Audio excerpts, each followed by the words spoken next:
สวัสดีค่ะ กลับมาพบกับพวกเราแล้วนะคะ รายการทอล์กลึกทอล์กลึกต้นกล้าต้องมีอะไรแล้วถึงบอกว่า EP นี้คือนางได้ซื้อ EP นี้ไปแล้วแหละเอพิโซดนี้ที่ชัดเจนเพราะเป็นเรื่องของต้นกล้าเยอะว่าเข้ามาถึงจุดนี้ได้ยังไงเกรซน่ะจะรู้ตัวว่าตัวเองอยู่ในหัวของตัวเองนึกออกปะในความเป็นจริงเกรซจะรู้ตัวว่าในความเป็นจริงเกรซนอนอยู่และเมื่อเกรซตื่นน่ะเกรซจะไปเจอความจริงทั้งหลายในเส้นเวลาหลังก่อนมีความหมาย3อย่างเนาะโอ้ย Great time Thank God Oh my God ฉันอยู่ในภาวะเดียวกันกับเกรซตอนโหนสะพานเลยอะ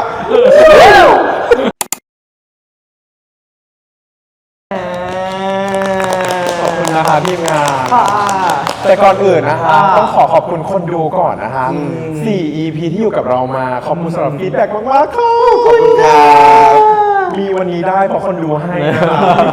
และรอสปอนเซอร์ให้นะคะนี่นะคะอาจจะเป็นสินค้าของท่านนะคะโดดเด่นมากอยู่หน้ากล้องชัดเจนนะคะวางได้โดดเด่นว่าเราดึงฉลากออกนะคะเพราะฉะนั้นแบรนด์ไหนรู้ตัวว่าเราดึงติดต่อเข้ามาได้ขนมน้ำได้มาเข้าเรื่องทุกคนฉันคิดว่าทุกคนก็อาจจะรอรายการเราอยู่นะคะถามก่อนเลยว่างงไหมคะ EP 4คืออะไรงงก็อีกเรื่องนึงแต่อีกเรื่องนึงคืออยากกรี๊ดอ่ะกรี๊ดว่าตอนจบคือแบบอย่าพึ่งไปต่ออีกนิดนึงได้ไหมหนังผีเราหรือเปล่าคือเราจะเริ่มยังไงดีเราเริ่มจากการพูดความรู้สึกก่อนดีกว่าว่าเราอะส่วนตัวเรารู้สึกว่าเรา expect กับ EP 4เยอะนะเพราะว่าเราเล่นใหญ่พอมึงใช่กูหรือเปล่าใช่มึงเราเล่นใหญ่ใน EP 3เรา expect กันไปเองค่ะแต่มันมีมูลสังเกตไหมมันมีมูลแล้วแต่แค่ว่าเราอะเข้าใจว่า EP 4เนี่ยเดี๋ยวมันน่าจะมีอะไรที่พูดถึงสิ่งที่เราพูดไปไม่ว่าจะเป็นชื่อเรื่องหรือเวลา 11 โมงหรืออะไรใดนึกออกปะเราคิดว่ามันจะมาใน EP 4แต่ปรากฏว่า EP 4ได้ถูกต้นกล้าซื้อไปแล้วค่ะเป็น EP ของต้นกล้าเป็น EP ของต้นกล้าเป็นเรื่องราวของเขาหรือเขาคือตัวหลักอีกหนึ่งตัวแล้วหรือไม่ด้วยนะหรือไม่กูเนอร์เลยนะคือแค่รู้สึกว่า EP เนี้ยเขาทุ่มทุนลงทุนไปกับการเล่าตัวละครต้นกล้ามากๆแล้วมันไม่ใช่ไม่ดีนะแต่แค่เราเริ่มรู้สึกว่าแล้วสำหรับตัวละครอื่นๆหรือเส้นที่เล่าเพิ่มขึ้นมาเนี่ยที่เป็นต้นกล้าที่หนักขนาดเนี้ยมันจะไปอย่างไรต่อเรื่องฉันคิดว่าคนดูน่าจะรู้สึกเหมือนกันตอนเนี้ยว่าแล้วยังไงต่อนะอยู่แล้วบางคนอาจจะรู้สึกเหนื่อยไม่เป็นไรค่ะเราเป็นเพื่อนกันฉันก็เหนื่อยบ้างในบางครั้งเพราะรู้สึกว่าเราอยากไปข้างหน้าเนาะแต่เหมือนตอนนี้เรื่องมันก็โยนอินโฟเมชันเต็มไปหมดเลยก็แต่ในทางกลับกันกูว่าก็อาจจะมีคนที่แฮปปี้กับ EP นี้คือก็ไม่ต้องคิดหนักบ้างอ่ะคือไปดูชีวิตของตัวละครไปทำความรู้จักกับตัวละครเพิ่มบ้างแล้วก็น่าจะฟินกันมากมายกับซีนหลายๆซีนที่เกิดขึ้นนะฮะเราได้เห็นที่มาที่ไปของตัวละครมากขึ้นได้เห็นการพัฒนาความสัมพันธ์ของตัวละครมากขึ้นอย่าลืมไปดู Sultry version นะฮะที่ V กำลังจะบอกว่าซีนที่ฟินก็คือSultry version นะฮะก็แซ่บมากมายอันนี้ก็คือเยอะอะในตอนนี้คือถ้าใครรอดูซีนเหล่านี้เราคิดว่ามันมีมากมายหลายตอนและที่สำคัญมันไม่ได้แซ่บอย่างเดียวด้วยมันมีโอยซึ้งจังหรือมันแบบน่ารักจังด้วยอ่ะซึ่งก็คิดว่าสำหรับบางคนอาจจะมาในถูกจังหวะที่เขาต้องการเขาจะเครียด3 EP มาแล้วอันนี้มาโอเคยิ่งถ้าคนได้ไปดูในโรงนะคะก็คิดว่าน่าจะชัดเจนเลยทีเดียวดังกระหึ่มนะฮะโอเคby the way นะคะ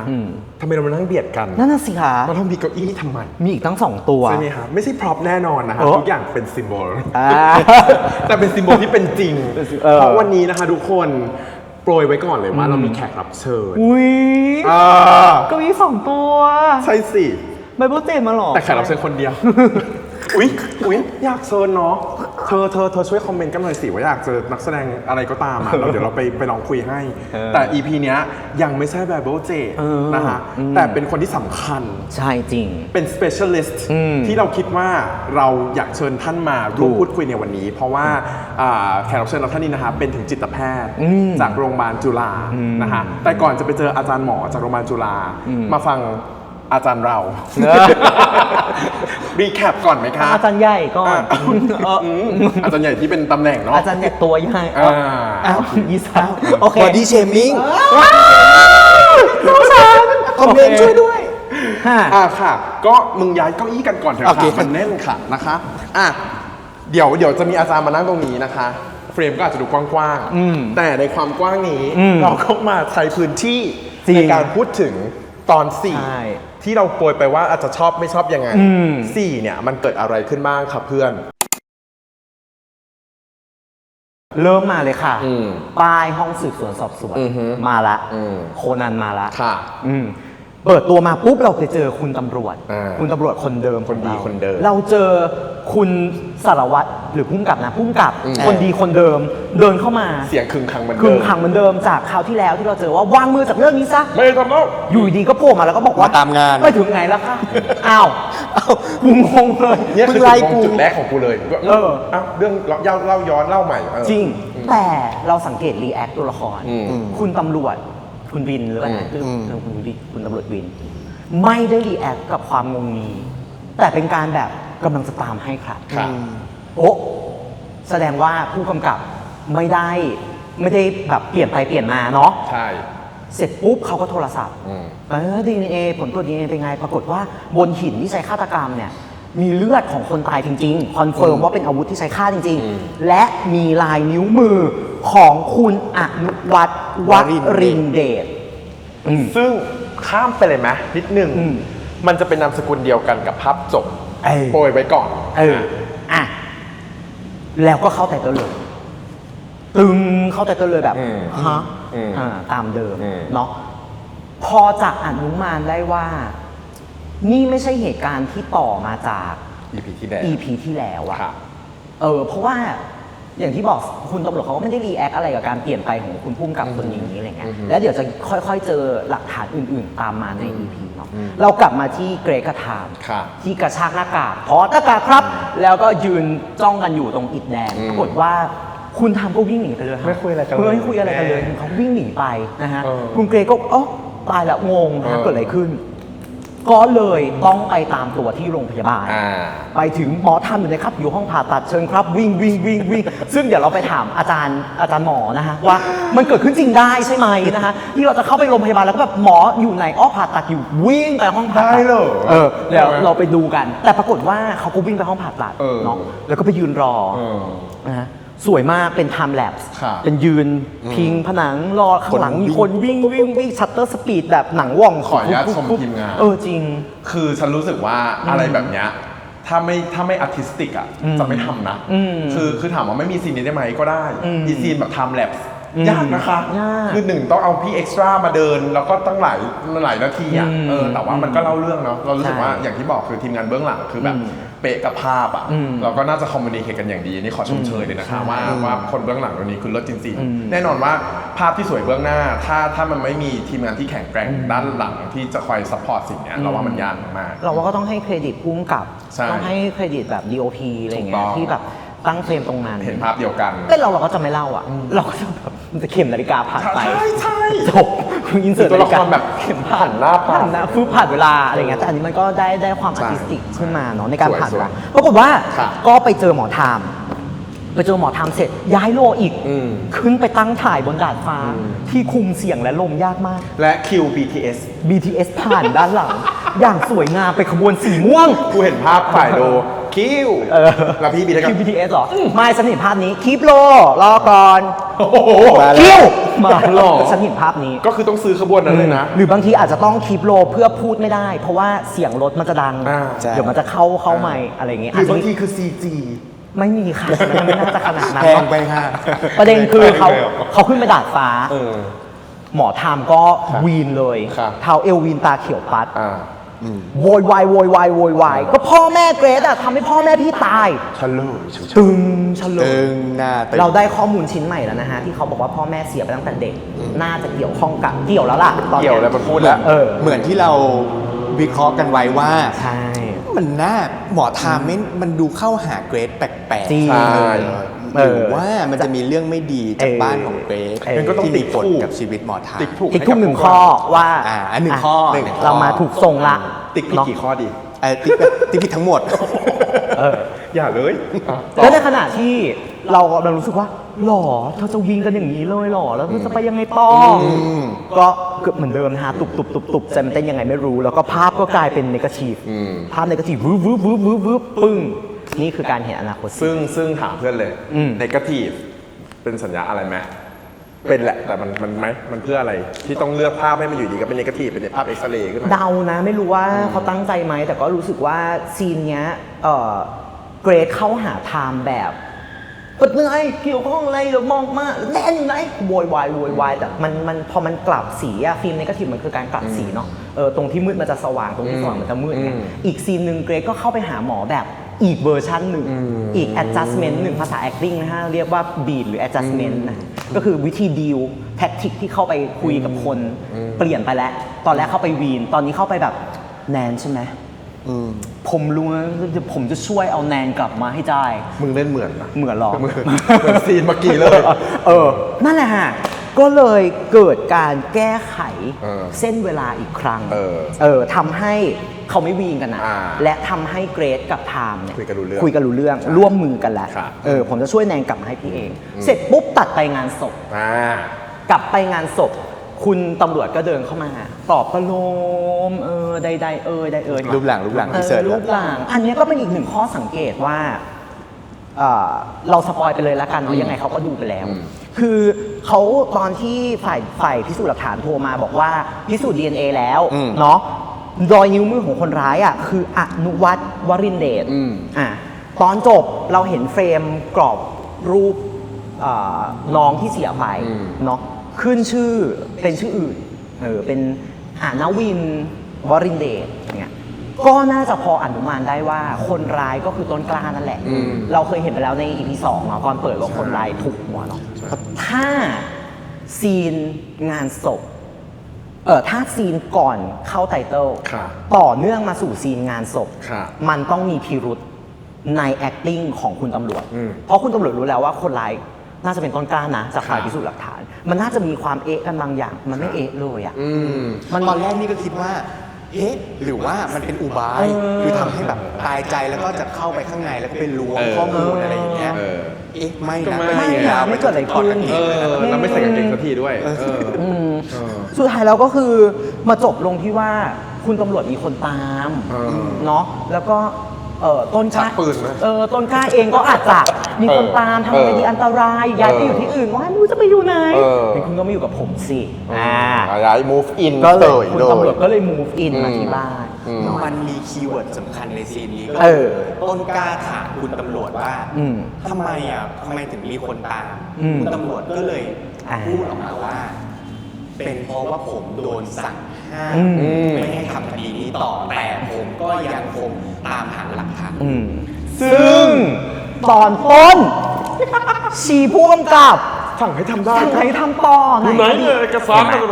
ไม่ตรงกันแล้วเดี๋ยวเราจะไปสู่ข้อสรุปเท่ากับว่าเอาตรงนี้ก่อน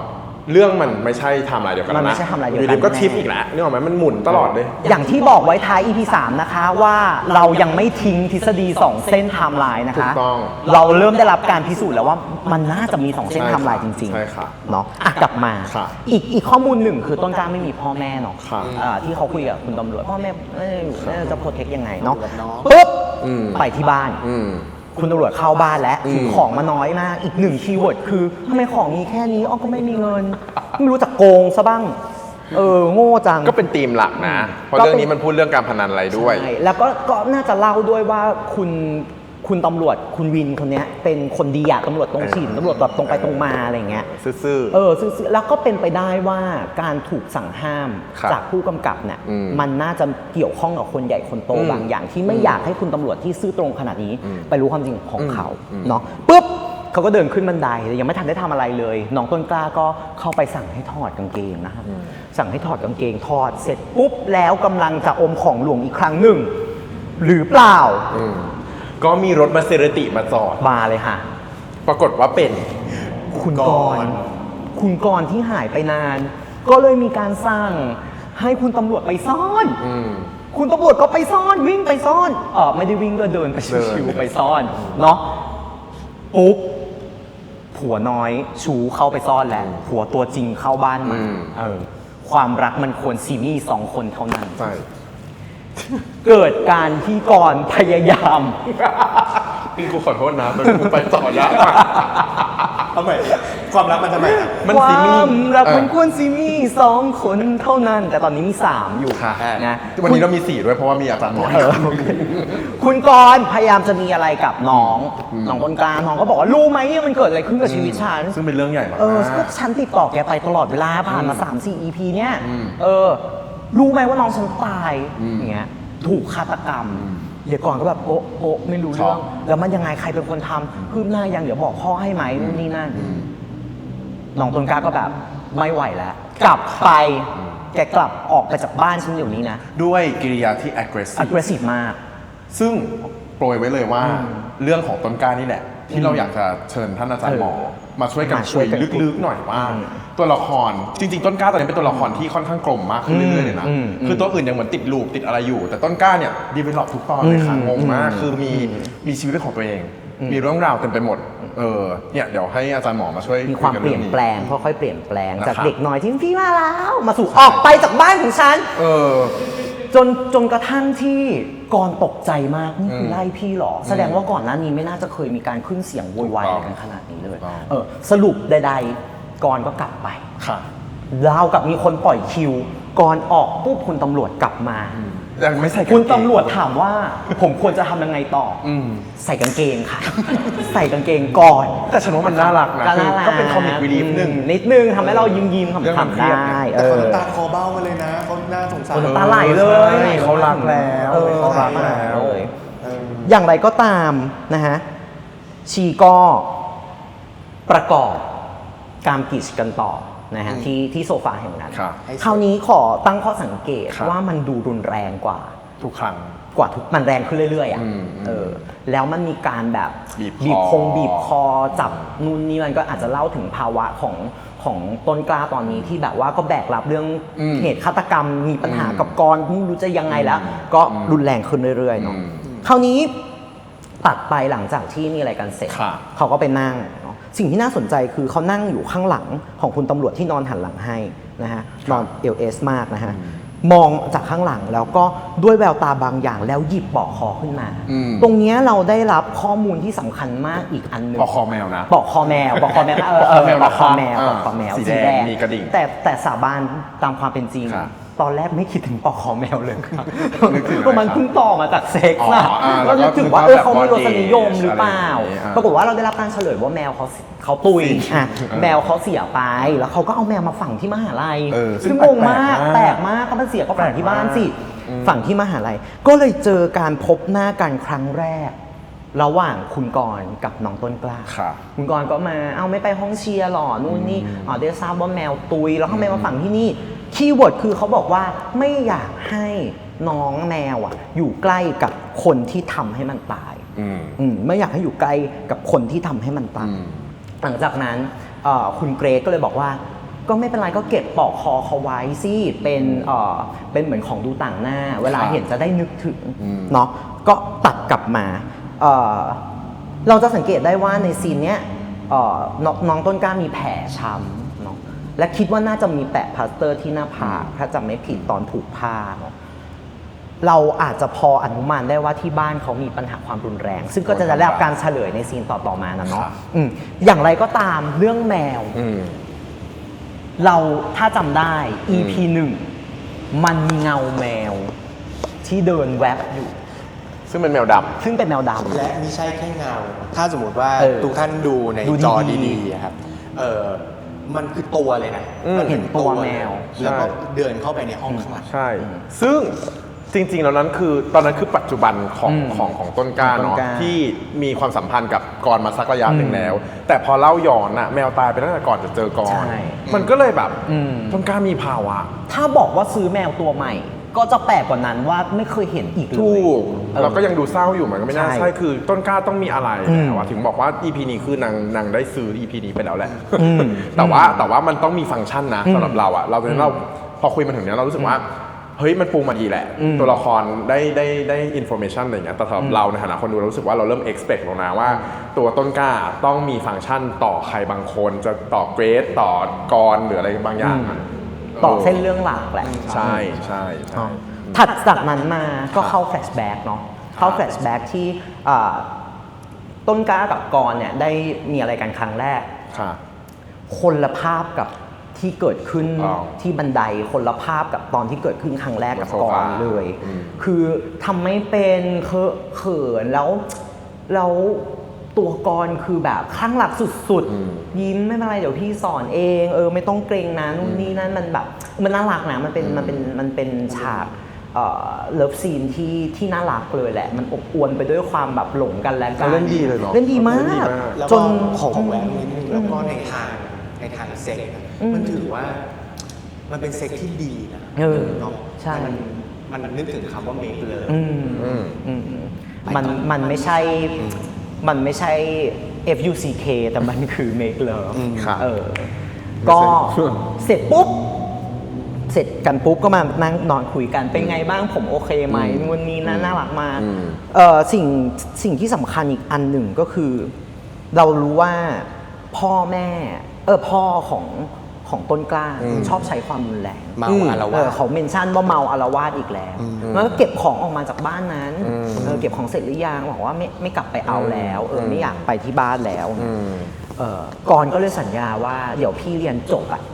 ที่จะไปทำงานบริษัทที่จะเอาบริษัทของพ่อมาให้ได้แล้ว เปิดตัว ที่จะเปิดตัวต้นกล้าเนี่ยเราเห็นว่าความตั้งใจของก่อน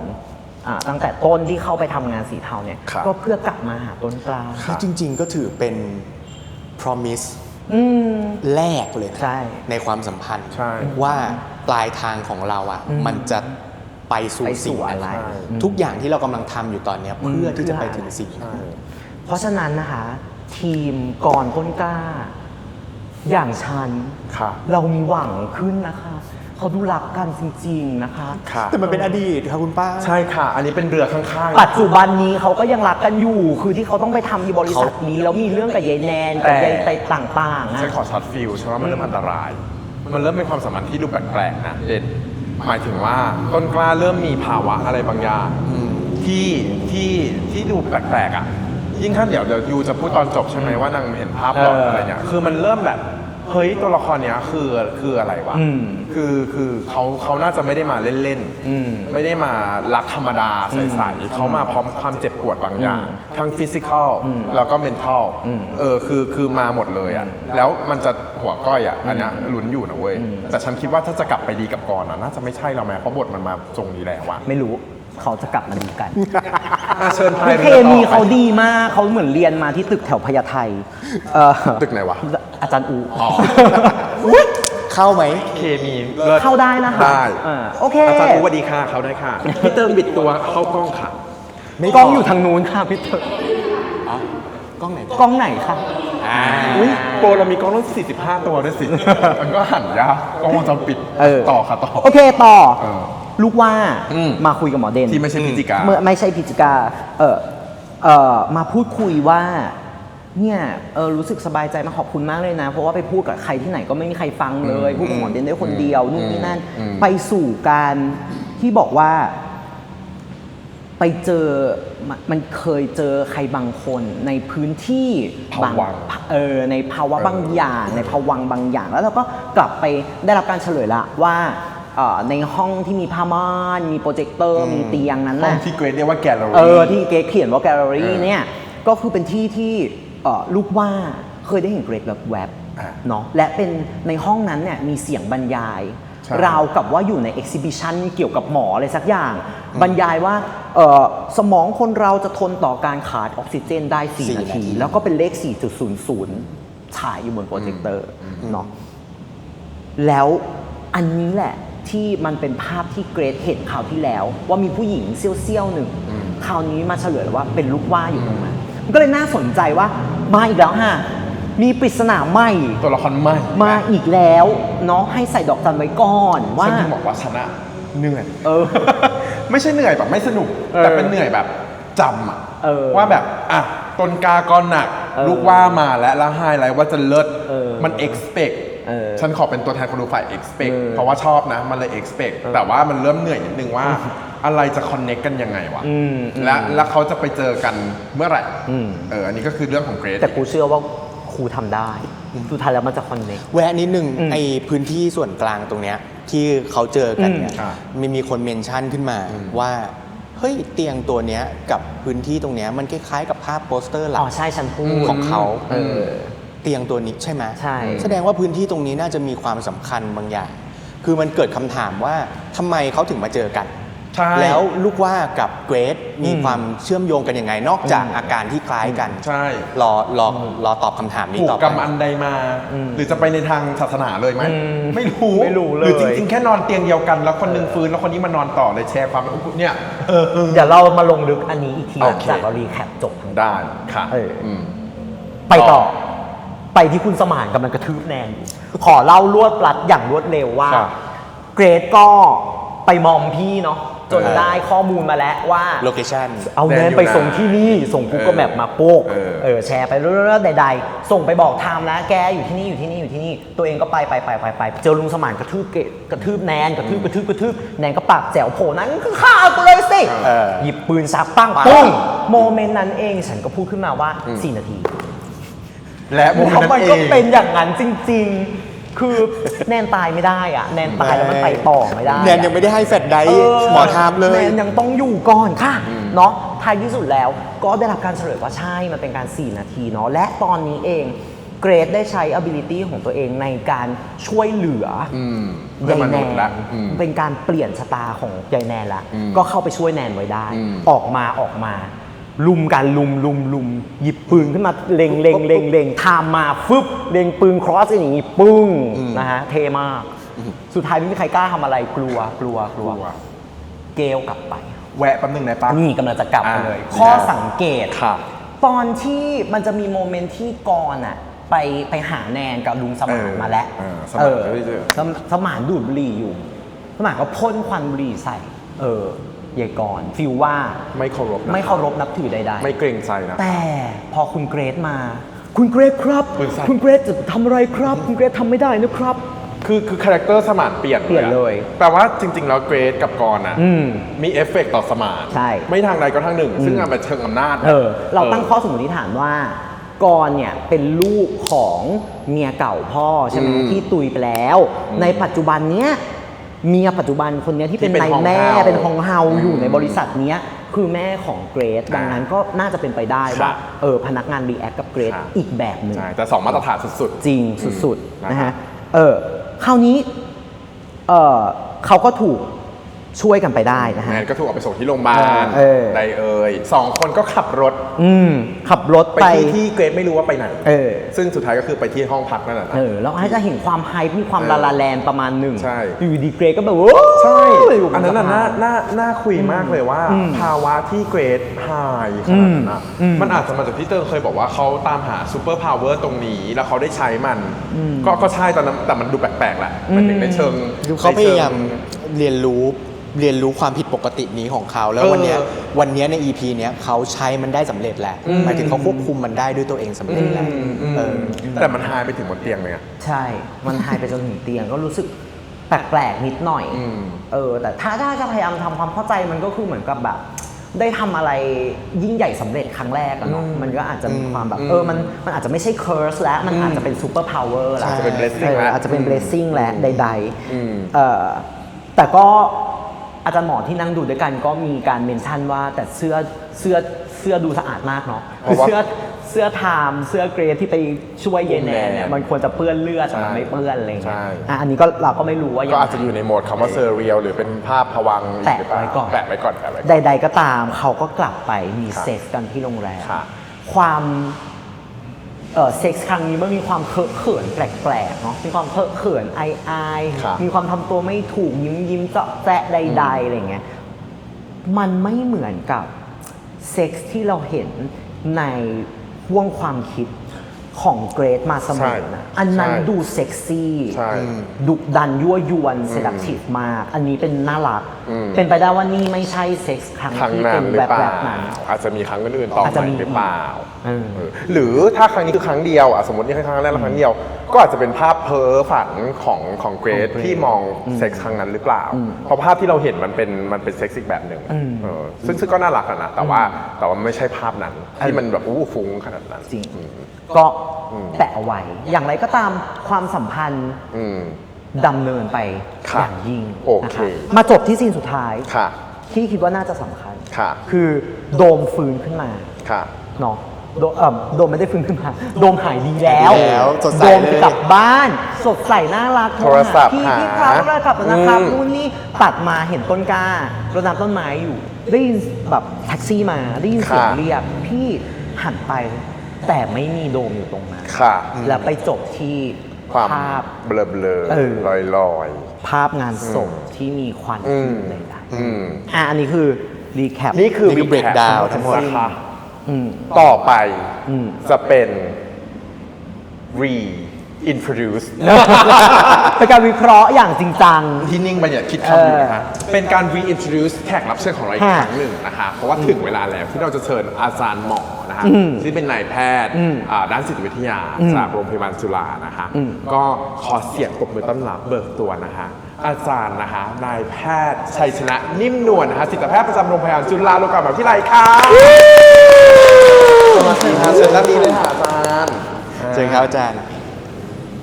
ภาพเราจะเซเรียลนิดนึงนะฮะอาจารย์ ก็คือ อาจารย์ครับรบกวนอาจารย์แนะนำตัวกับคนดูอีกทีหนึ่งปกติอาจารย์เป็นจิตแพทย์อยู่แล้วที่ ครับ โรงพ ผม ยาบาลจุฬาไหมฮะ ใช่ฮะเป็นจิตแพทย์ครับ ครับ ที่บอกเลยว่าที่เราเชิญอาจารย์มาในครั้งเนี้ยคือมันก็ค่อนข้างพอดีกับเรื่องที่กำลังเกิดขึ้น คือจริงๆเราอะมาจาก EP 3 ที่เราเล่นใหญ่ไว้นะคะ ว่าทฤษฎีต่างๆเนี่ยเราคิดยังไงเราก็นะฮะก็ได้โทรไปคุยกับอาจารย์ว่าเราอะกำลังทำรายการที่พูดเรื่องนี้อยู่ ซึ่งอาจารย์ก็มีความเชี่ยวชาญด้านจิตเวชอยู่แล้ว ก็เลยอยากจะเชิญอาจารย์มาพูดคุยถึงประเด็นต่างๆแต่เผอิญว่า EP 4 เราไปเจอตัวละครนะอาจารย์ที่เราก็ดูกันแล้วอาจารย์ก็เห็นด้วยว่าต้นกล้าเนี่ยเขามีอะไรบางอย่างเนาะอาจารย์เนาะซึ่งเรา3คนอ่ะไม่ได้มีสับแสงหรือว่าความเข้าใจเชิงลึกเกี่ยวกับคนที่มีคาแรคเตอร์แบบนี้เลยอยากจะให้อาจารย์ช่วยวิเคราะห์หน่อยว่าที่ EP นี้เขา invest ไปกับต้นกล้าขนาดเนี้ยฮะมันเพื่ออะไรแต่ก่อนจะไปตรงนั้นอยากถามอาจารย์ก่อนว่าดูเรื่องนี้แล้วเป็นยังไงบ้างฮะชอบไม่ชอบในฐานะแพทย์อย่างไรบ้าง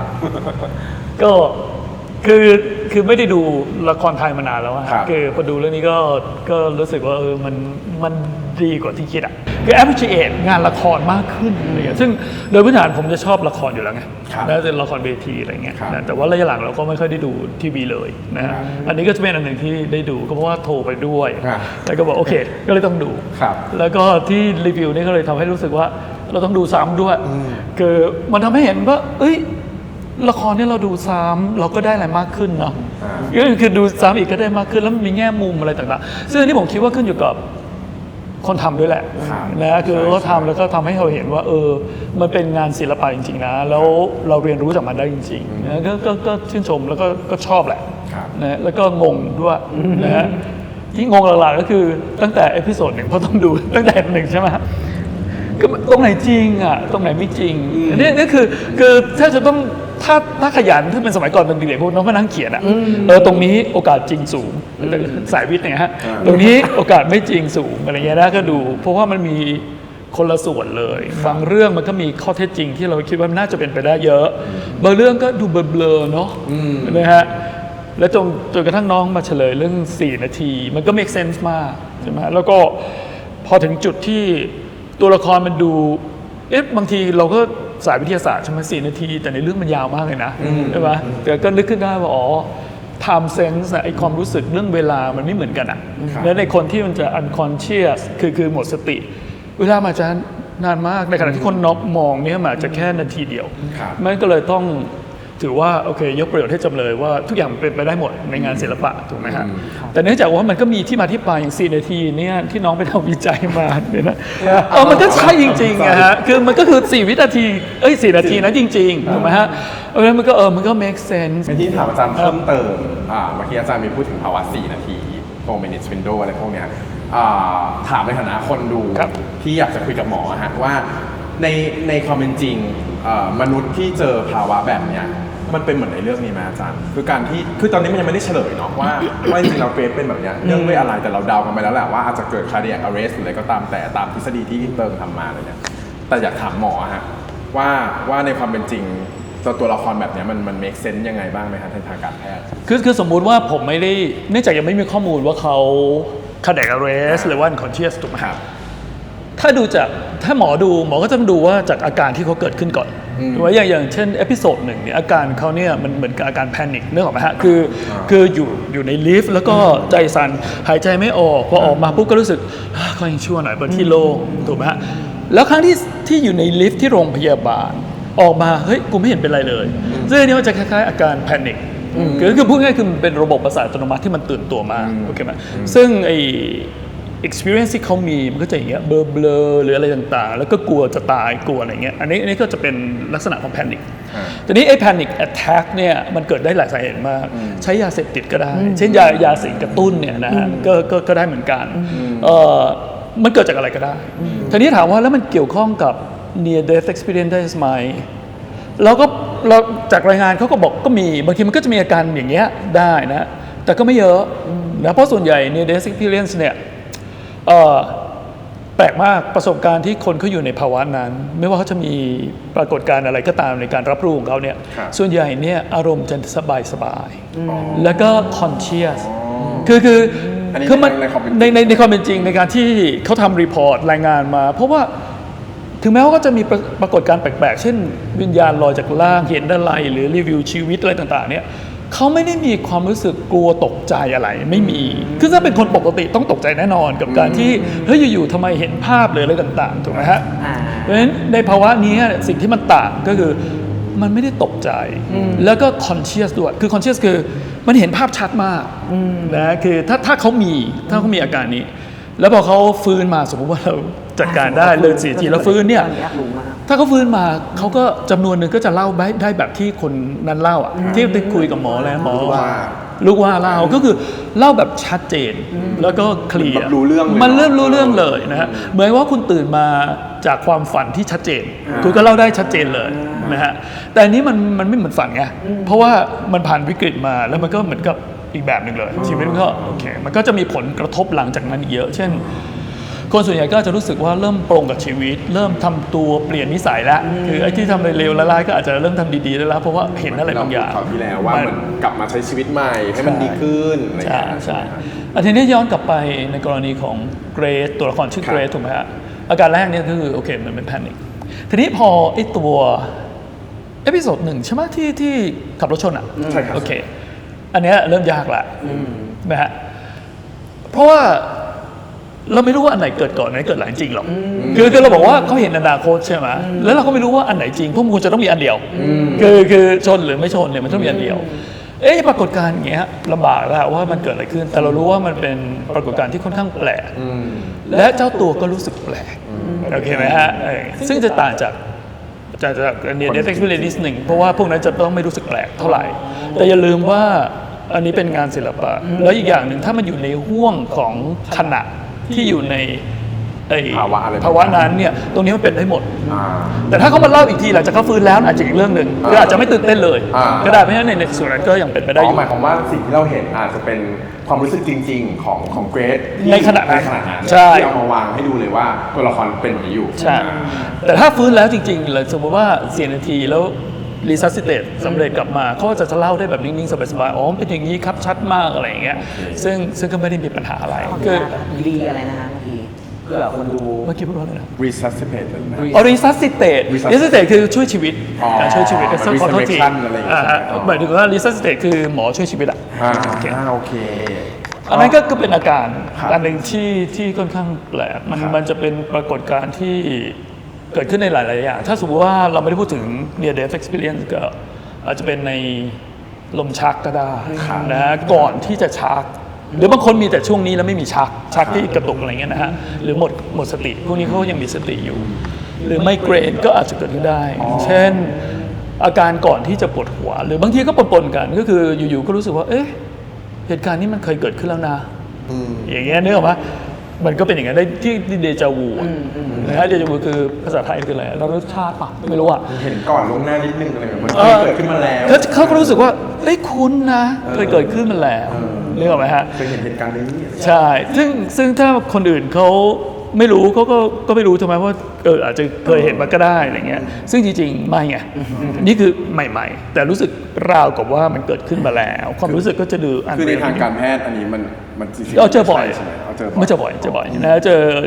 บางทีคนปกติก็เป็นบางทีเรารู้สึกว่าเอ๊ะอันนี้มันเหมือนเคยเกิดขึ้นมาแล้วนะบางทีเราก็เป็นนะฮะแต่มันจะเป็นสั้นๆไม่ได้มีปัญหาอะไรอีกกรณีนึงก็คืออันนี้จะประหลาดจะตรงกันข้ามนี่เขาเรียกว่าจาเมหูก็คือว่าเอ๊ะมันจะตรงกันข้ามอ่ะอันนี้คือรู้สึกคุ้นแต่อันนี้คือมันไม่คุ้นนะมันไม่คุ้นเลยและจริงๆก็เคยเกิดขึ้นไปแล้วนะอันนี้ก็จะเป็นซึ่งปรากฏการณ์นี้จะเกิดขึ้นจากในสมองเป็นสารเคมีเหรออาจารย์หรือเป็นคือสมองก็เหมือนกับมันทำหน้าที่ผิดปกติไปบางส่วนส่วนใหญ่จะเป็นสมองแถวๆขมับด้านในก็จะเป็นพวกลมชักที่เกิดขึ้นส่วนใหญ่เกิดจากส่วนนี้ที่เจอบ่อยโอเคอาจารย์ได้ความรู้มากนี่ไปถึงเรื่องในซาบูทีนี้ตรงนี้เนี่ยเราก็ไม่รู้เพราะว่าในตัวละครเกรดเนี่ยก็เรายังไม่เห็นนะว่าเขาหมดสติแต่ว่าเป็นอะไรได้หลายอย่างใช่ทีนี้เมื่อกี้ขอเสริมที่อาจารย์พูดเรื่องไทม์ไลน์ด้วยเนาะว่าอะไรจริงไม่จริงอยากเพราะว่าเติงก็อยากคุยเรื่องนี้เหมือนกันแต่ว่าก่อนจะไปถึงเรื่องไทม์ไลน์ที่อาจารย์ในฐานะแพทย์เนี่ยช่วยมองด้วยเนาะเพราะเมื่อกี้ก็คุยกันออกชาติมากตอนดูเสร็จอะไรเงี้ยแวะต้นกล้าก่อนอาจารย์เพราะอาจารย์คุยได้สนุกมากแล้วเราก็เป็นเหมือนเปิดโลกเบาๆเลยว่า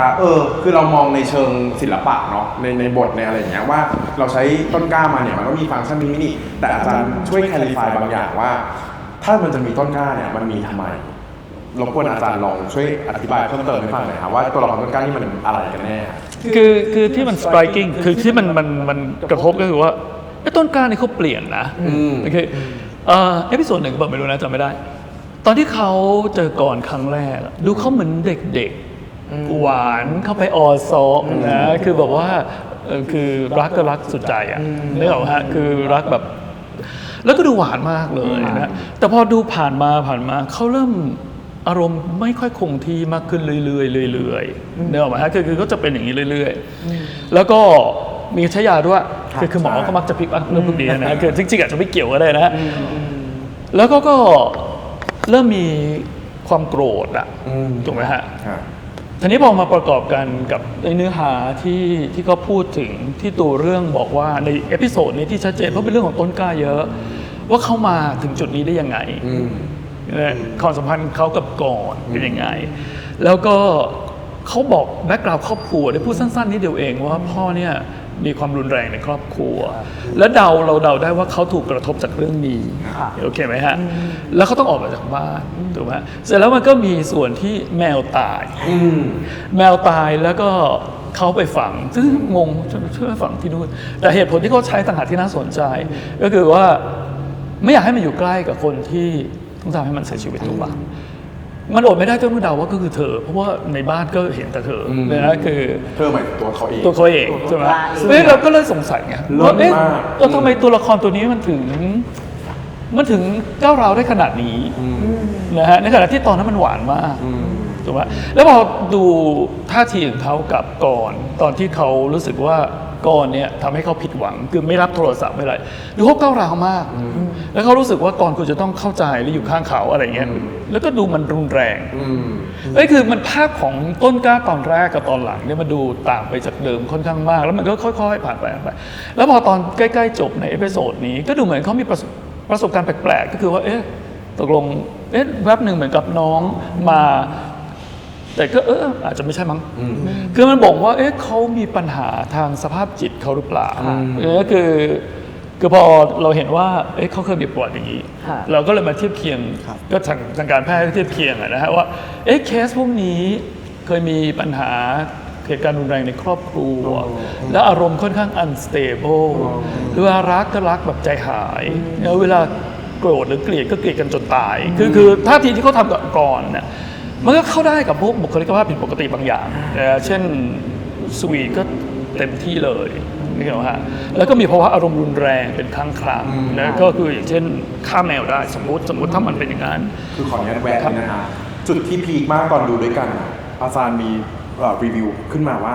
หรือจริงๆต้นกล้าคือคนฆ่าแมวหรือเปล่า ใช่ แล้วพวกเราแบบ มันเลยแบบเฮ้ยก็เลยคุยเรื่องต้นกล้าเนี่ยทุกคนว่าแล้วอาจารย์ก็ค่อยๆ elaborate อธิบายละเอียดเนาะว่าจากสิ่งที่เราเห็นเนี่ย evidence ที่มันเกิดขึ้นว่าต้นกล้าทำอะไรบ้างมี development ทางด้านอารมณ์ยังไงขึ้นลงแบบไหนเนี่ย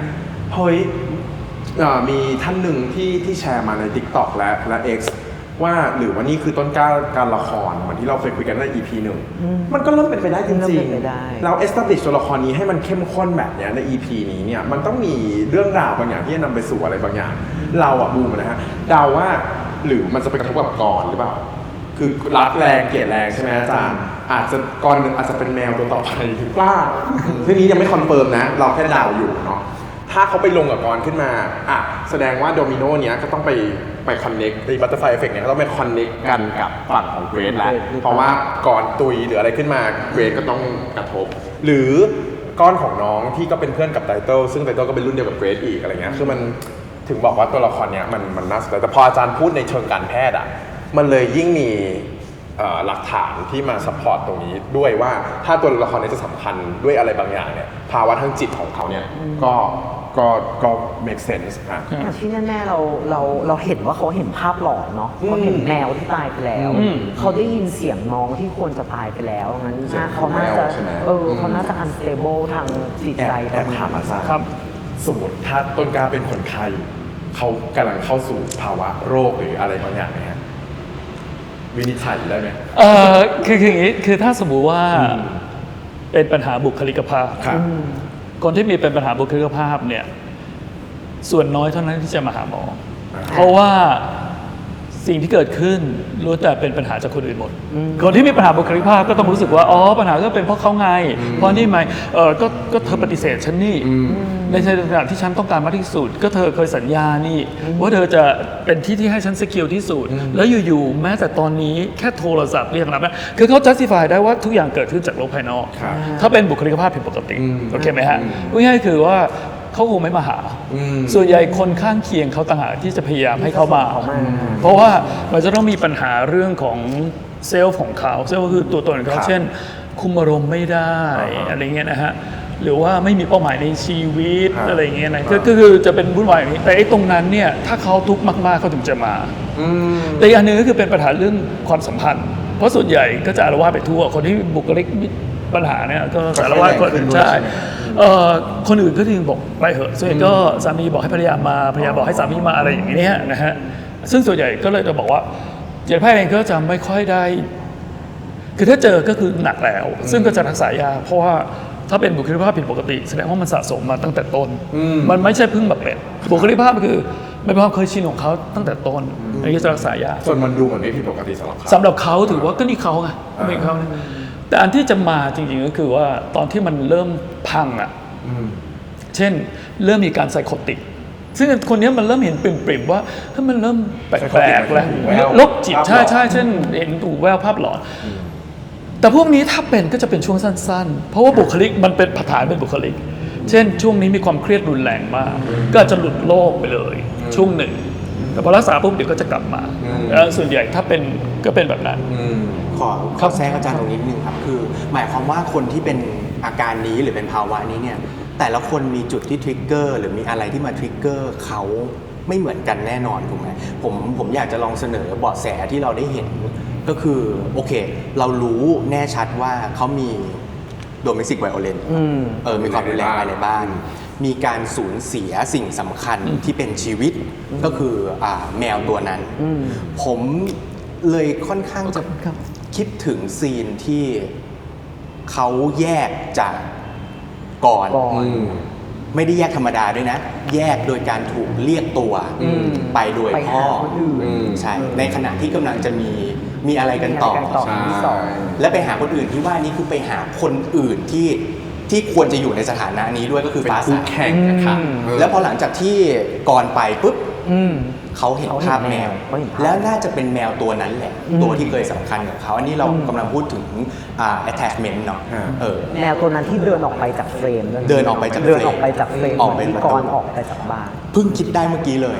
อีกอันหนึงที่ผมคิดว่าเป็นจุดทริกเกอร์สำคัญมากๆก็คือ ในการเปลี่ยนบุคลิกภาพเขาอย่างชัดเจนเนาะคือจุดที่เขารู้ว่าน้องเขาเสียชีวิต ไม่ได้เสียชีวิตตามธรรมชาติ จากโรคภัยไข้เจ็บแต่มีคนทำให้ตายมันเป็นซีนาริโอเดียวกันกับแมว ใช่ ถ้าสมมติเราแอสซูมว่าแมวตายเพราะคนอื่นจริงๆนะเพราะพ่อจริงๆนะสมมติ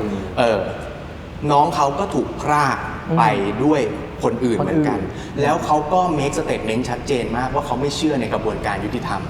เพราะต่อให้คุณสารวัตรจับได้ ก็ติดคุก 10 ปี ผมก็เลยใส่วงเล็บขึ้นมาว่าอ้าวแล้วยูจะทำยังไงยูจะฆ่าเขาหรอซึ่งมันก็ปรากฏเป็นภาพแฟกเมนต์ในช่วงต้นเรื่องใน EP 2 ด้วยเหมือนกันว่าเขาเอาหินทุบใครบางคน ซึ่งจะกลายเป็นเหยื่อคนที่ 2 ต่อไป ผมเลยคิดว่าเบาะแสความเชื่อมโยงตรงนี้มันอาจารย์พอจะ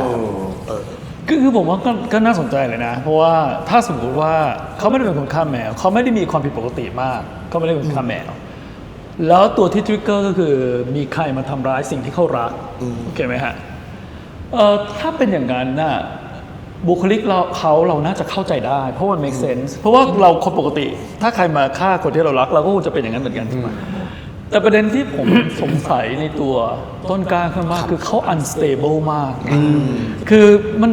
ทำไมเขา unstable ขนาดนี้ภาพแรกกับภาพเอพิโซด1กับเอพิโซด4เนี่ยดูมันเป็นเหมือนคนละคนเนี่ยนี่คือบางช่วงมันดูแบบมันไม่ทิ้งเขาโครงคนเดิมเลยอ่ะคือ เขาสปลิตแม้อาจารย์ คืออันนี้ก็จะเป็นประเด็นก็แปลว่าเขามีความป่วยอยู่ซึ่งถ้าใช้คำว่าสปลิตเนี่ยในบุคลิกภาพที่ผิดปกติที่มีอารมณ์ที่ไม่ stable เลยเนี่ยก็จะมีเทอมที่เป็น splitting เหมือนกันแต่ splitting คือว่าอันนี้เป็นทางวิชาการนะฮะคือถ้าดีกับคุณคือดีใจหายไม่สามารถเห็นข้อเสียของคุณได้เลยสปลิตดีอย่างเดียวและถ้าในคนเดียวกันถ้าคุณทำอะไรไม่ดีคุณเลวก็คือเลวตายได้เลยแต่คนเดียวกันนะไม่สามารถเอามาปนกันได้พูดง่ายๆคือไม่สามารถจะได้รู้ได้ว่าเขาเคยดีอยู่นะไม่ได้เพราะเขาจะสปลิตแต่อันนี้จะสปลิตแบบนั้นเพราะฉะนั้นแต่ละช่วงมันก็เลยจะดู unpredictable มากสำหรับคนทั่วไปและเรื่องที่ trigger อาจจะเป็นเรื่องเล็กน้อยเช่น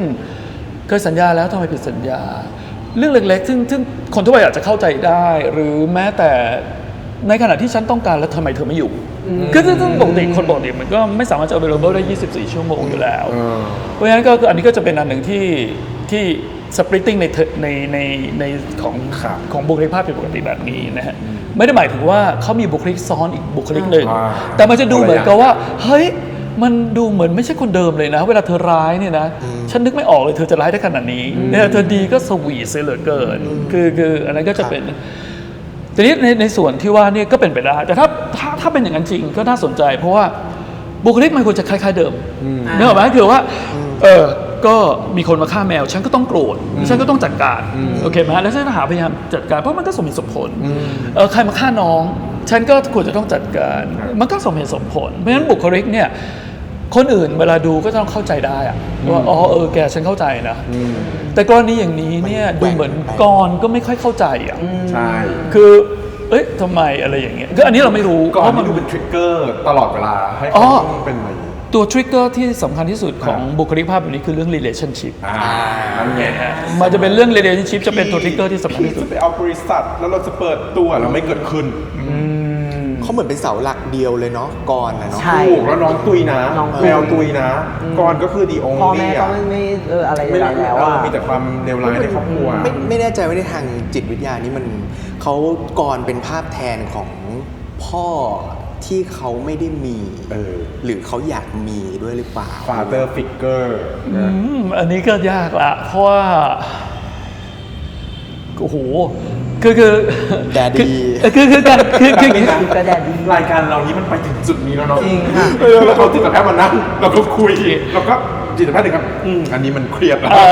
คืออย่างนี้คือมันขึ้นอยู่กับทฤษฎีใช่อธิบายจริงๆเพราะว่าบุคลิกภาพแบบนี้เนี่ยมันประหลาดหน่อยนะฮะอันที่หนึ่งมันไม่ stable เพราะฉะนั้นมันไม่มีแพทเทิร์นที่คือแพทเทิร์นที่ดีก็คือแพทเทิร์นที่มันไม่ stable เห็นไหมฮะเพราะฉะนั้นทฤษฎีที่จะใช้เช่นว่าอันนี้มาแทนพ่อหรือเปล่านี่ก็จะเป็นทฤษฎีกลุ่มเก่าๆเลยคือจิตวิเคราะห์ที่เป็นคลาสสิกโอเคนะฮะก็คือโอเคนี้มาแทนพ่ออะไรอย่างเงี้ยแต่ระยะหลังนี้เขาไม่ได้มองขนาดนั้นนะเขามองว่ามันเกิดก่อนช่วงที่เขาจะพัฒนาไปจุดปมมันนั้นอ่ะคือมันเริ่มตั้งแต่ว่าการที่เขาจะแยกออกมาจากอีกคนหนึ่งได้ คือปกติเด็กมาจากก็จะติดกับแม่ใช่ไหมและการแยกออกมาได้เนี่ยมันยากตรงนั้นมันแยกไม่ได้เพราะฉะนั้นเวลาที่มัน attach ทั้งตัวทั้งหมดเวลานึกออกไหมคือมันเหมือนกลืนกันเข้าไปเพราะฉะนั้นไอ้ส่วนการ separation เนี่ยมันจะเป็นเรื่องใหญ่มากนะฮะคนที่เขาไปผูกด้วยใครก็ได้แต่ถ้าส่วนใหญ่จะเป็น all นั้นคือถ้าผูกก็ผูก 100%เลิก 100%แต่ไอ้ความพัวพันตรงนี้กว่าที่มันจะเลิกกันได้อะไรเนี่ยมันก็แล้วแต่เพราะฉะนั้นส่วนใหญ่เขาจะไปอธิบายในเรื่องของการ separate และการเป็นตัวของตัวเองให้ได้เนี่ยมันยากสำหรับพวกนี้เวลา attachment แล้วเนี่ย boundary มันเสียหมดนะฮะคือไอ้ความเป็นตัวของตัวเองเนี่ยมันหายไปหมดเลยนะฮะแล้วเวลารักก็รักร้อยเวลาโกรธก็เกลียดก็เกลียดร้อยนะคือเขาจะอธิบายพัฒนาการนี้ในช่วงก่อนที่จะเป็นกลุ่มที่เราพูดถึงเรื่องอีดิโปนะฮะอันนั้นคือนาริติกคือเขาจะบอกว่าความบกพร่องมันเกิดก่อนนั้นอีกแต่นั่นคือทฤษฎีนะฮะแต่ความเป็นจริงก็คือพวกเราก็ทฤษฎีคือเรื่องหนึ่งพยายามอธิบายก็มีหลายทฤษฎีแต่ความเป็นจริงคือเราจะเห็นแบบเนี้ยก็คือunstable ครับโอเค แล้วก็คาดเดายากนะฮะแล้วบางครั้งถ้าอยู่ภายใต้ความเครียดมากๆก็จะหลุดโลกไปเลยเป็นช่วงหนึ่ง ถ้างั้นในอนาคตอีก 2 หรือ 3 EP ข้างหน้า ถ้าอาจารย์ไม่ได้อยู่กับเราตรงนี้ อาจารย์อยากให้พวกเราเฝ้าระวังพฤติกรรมอะไรของน้องต้นกล้าบ้าง เฝ้าดู ว่าแบบเฮ้ยถ้ามันมีสิ่งนี้มันมีสัญญาณนี้นี่แหละมันน่าจะไปทางนี้แหละ ผมคิดว่าการแสดงออกทางพฤติกรรมและอารมณ์จะเริ่มไร้เหตุผลมากขึ้นและรุนแรงมากขึ้นแล้วก็จะเริ่มรุนแรงมากขึ้นถ้าเดา ก็คือเป็นเรื่องของการ ทำร้ายใช่ทำร้ายเพราะจริงๆเขามีท่าทีที่รุนแรงอยู่แล้วนะอย่างเช่นตอนที่เขาปัดของอ่ะที่เห็นไหมฮะตอนนั้นเราก็งงเดี๋ยวก่อนเมื่อกี้เขาสวีทมากเลยคือต้นกล้าตอนแรกเรารู้สึกว่าเป็นเด็กที่น่ารักสวีทตอนที่เขากลับเข้ามาแล้วก็ปัดของพังทลายหมดเลยเนี่ยมันดูเดี๋ยวก่อนเขาแรงได้ขนาดนี้เลยเหรอนึกออกไหมฮะเพราะฉะนั้นก็เลยรู้สึกว่ามันก็มีแนวโน้มว่ามันอาจจะแรงได้เรื่อยๆหรืออะไรอย่างนี้นะฮะมีอันนึงตอนเกรดผ่านเหตุการณ์ยิงอะไรนะแล้วมาที่สะพานอ่ะเขาก็โดดโลดเต้นใช่อันเนี้ยเหมือนอัพยามาจริงมันดูคลายเนาะแล้วก็ใจสั่นด้วยนะใจสั่นคือยาที่อัพพวกนี้มันเป็นยากระตุ้นไงใจสั่นแล้วก็ลอยๆหายแล้วก็มีเซ็กซ์ด้วยนะคือมันเหมือนกับเอสเตอร์ซี่เหมือนกับใช่ไหมที่เคยอย่างนี้ป่ะที่รู้ใช่ไหมประสบการณ์แบบนี้เคยเห็นว่าเอ็กซ์ซี่อะไรเงี้ยโอเคคือมันได้เซนส์แบบนั้นอยู่แต่ว่านี่มันนอกเรื่องอะนะคือแต่ทางการแพทย์เราดูก็จะบอกเดี๋ยวนะ อันนี้เกินไปหรือเปล่าก็เหมือนกับที่บอกว่าได้ power เลยนะ super power มันก็เหมือนกับนี่ก็บ้าก็ไม่ได้ต่างจากว่าถ้าเกิดได้พวกนี้ก็ super power น่ะอันนี้คือถ้าหมอมองเพราะเราไม่ได้รู้ว่าตัวเรื่องมันเป็นยังไงลักษณะแบบนี้จะคล้ายๆคือคุณหมอดูจากการแสดงออกด้วยอาการอย่างเดียวที่โชว์มาให้เห็นสำหรับเราในโมเมนต์นั้นสำคัญเหมือนกันเรารู้สึกว่าเรารอดูสิ่งนี้อยู่ก็คือการใช้ซูเปอร์พาวเวอร์ตัวนี้อย่างเต็มที่เสียทีแล้วเราคิดว่ามันความดีใจตรงนี้มันตอบข้อบกพร่องบางอย่างของคนคนนี้ก็คือเขาอาจจะไม่เคยได้มีโอกาสได้ช่วยโหนี่มันใหญ่มากเลยนะคือการที่แบบว่าเขาใช้ ability เนี้ยในการช่วยชีวิตคนคนหนึ่งจากตายให้ไม่ตายเลยก็เลยคิดว่ามันอาจจะทำให้เขากลายเป็นคนใหม่ได้เลยหรือเปล่าอะไรเงี้ย ability นี้ไม่แน่ใจว่าเป็นไปได้ไหมที่เพราะว่าก่อนที่เขาจะไปหาแนนอ่ะ เขาก็ดื่มเยอะมาก เออ อ๋อ ไม่รู้อัพอะไรด้วยไหมแต่ว่า ก็ดูแบบดูดื่ม คือมองที่หลับแล้วตัวเองก็อาจจะค้างอะ อาจจะค้างหรือเปล่า แต่เวลามันก็ทิ้งได้นานเหมือนกันนะ คืออันนี้เรามองในแง่คือถ้าหมอก็จะมองในแง่อาการถูกไหมฮะเราก็จะยังไม่อธิบายดูอาการก่อนว่าอาการเป็นอะไรใช่ไหม อ่า แต่แล้วเราค่อยมาดูว่ามันน่าจะเกิดจากอะไร แต่ดูอาการเนี่ยมันดูไฮโอเคไหมมันไฮ ซึ่งเราก็เป็นไปได้ถูกไหมครับ เหล้าเป็นไปได้แต่เหล้ามันจะกด อ๋อ มันจะ ง่วง ถ้าอย่างนั้นมันก็จะระเบิดออกมา แต่ว่ามันก็จะปิ่มๆถ้าจะไม่ค่อยรู้เรื่องแล้วแหละนะฮะคืออันนี้คือดูแต่อาการ แต่อันหนึ่งที่น่าสนใจคือว่าถ้าคุณเพิ่งผ่านเหตุการณ์ที่จะเป็นจะตายมา ครับ โดยปรากฏการณ์ของทางอารมณ์หรือจิตใจเนี่ยมันไม่ค่อยต่อกันอ่ะคือคุณกำลังจะผ่านเหตุการณ์จะเป็นจะตายมา แล้วคุณจะต้องไปส่ง อันนี้คือเราสมมุติว่ามันเกิดขึ้นจริงนะเพราะว่าเรื่องนี้อาจจะไม่ได้เกิดจริงเลยก็ได้อย่าลืมนะโอเคแต่ถ้าสมมติว่ามันเกิดขึ้นจริงอ่ะมันไม่ต่อเนื่องมันเป็นไปได้ยากมาก ที่คุณไปเจอนี้พาแนนไปโรงพยาบาลแล้วคุณมาเอนจอยกับโมเมนต์นี้มันจะดู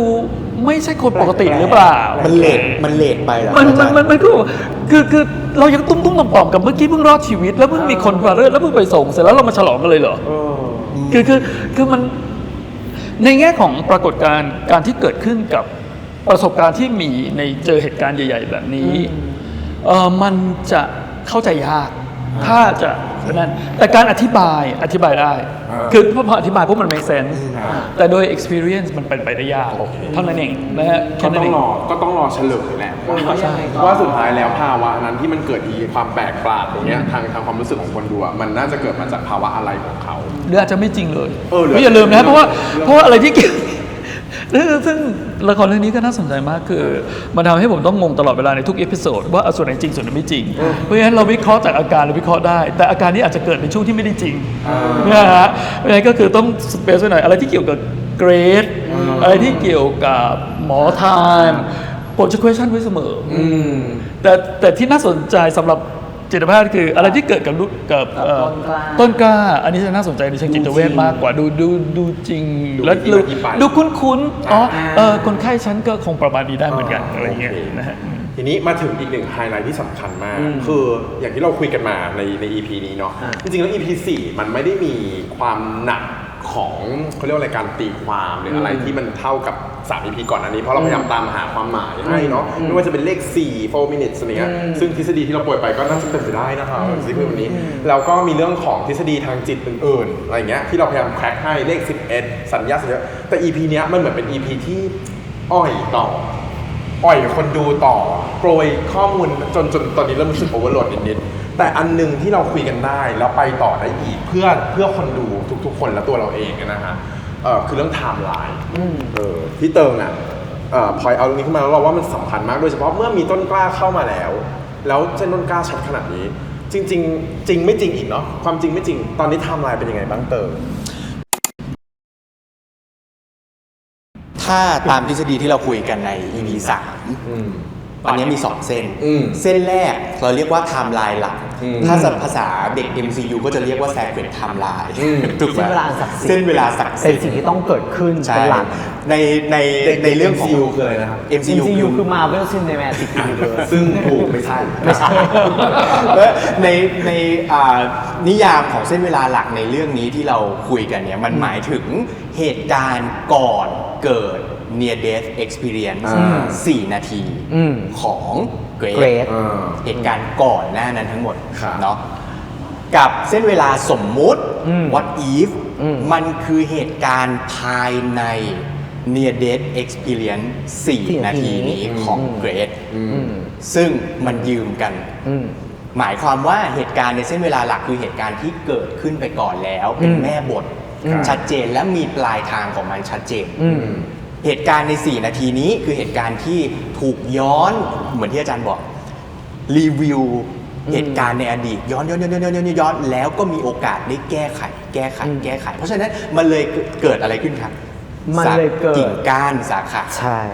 เส้นสมมุติเส้นเวลา What if ขึ้นมา What if ว่าได้แก้พูดง่ายๆ ก็คือมีเส้นหลักคือเส้นความเป็นจริงที่ดำเนินอยู่ จนกระทั่ง เกรดไปนอนคาร์ดิแอคอาร์เรสอยู่ที่เตียงกับอีกเส้นที่เขาเข้าไปแก้นะ ใช่ทีนี้เส้นเกรดกับเส้นหมอไทม์เรายกไว้ก่อนเนาะเพราะว่าพระเอกของ EP เนี้ยเราให้ใช่ เราคิดว่า turning point สำคัญ เขาลุกแล้วค่ะคุณผู้ชมเขาลุกไปที่บอร์ดแล้วค่ะ อะไรตัวไปว่าหล่อนไว้เราเรื่องฟิชาร์ดมาก คุณผู้ชมไม่มีอะไร คือแค่อยากชี้เป้าเหมือนที่เรากำลังดูกันอยู่ว่า ถ้าจุด turning point สำคัญในเส้นเวลาหลักและเส้นเวลาสมมุติเหมือนกันตรงที่โดมตายหรือไม่ตายแน่นอนเราไม่รู้หรอกว่าเส้นเวลาหลักโดมตายหรือไม่ตาย แต่เรารู้ว่าเส้นเวลาสมมุติที่เราได้ดูเนี่ยโดมถูกช่วยโดยเกรซเนาะก็คือโดมบอตาย ลมไม่โดมไม่ตาย เรามีชีวิต แต่ถ้าสมมุติว่าเส้นเวลาหลักหรือเส้นเวลาใดก็แล้วแต่โดมตายล่ะคือช่วยไม่ได้ช่วยไม่ทันหมายความว่าเส้นเวลาที่เราได้ดูของน้องต้นกล้าและคุณสารวัตรที่เรามองว่ามันมีสองกิ่งเหมือนกันเนี่ยมันก็เดินคล้ายๆกับเกรดแล้วก็ไทม์ไหมก็คือเดินในซีนาริโอที่โดมตายไปจนถึงฉากสุดท้ายของ EP นี้ใช่แต่ในขณะเดียวกันมันก็มี what if ว่าโดมถูกช่วยโดยเกรด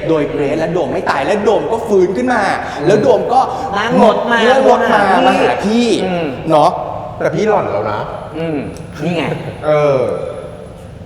มันดำเนินมาบรรจบกันในเวลาเดียวกันรดน้ำต้นไม้นี่ก็รดน้ำผมเห็นว่าโมเมนต์ที่เขาแวบขึ้นมาเหมือนกับว่าน้องมาถึงแล้วอ่ะมันเป็นเบาะแสที่กำลังจะบอกเราหรือเปล่าว่าการแก้ไขบางอย่างของเกรดในมิติเนี้ยจะมีผลไม่มากก็น้อยกับเส้นเวลาหลักโอเคถ้าเป็นในกรณีนั้นอันนี้ไปแนวซูเปอร์เนเชอรัลแล้ว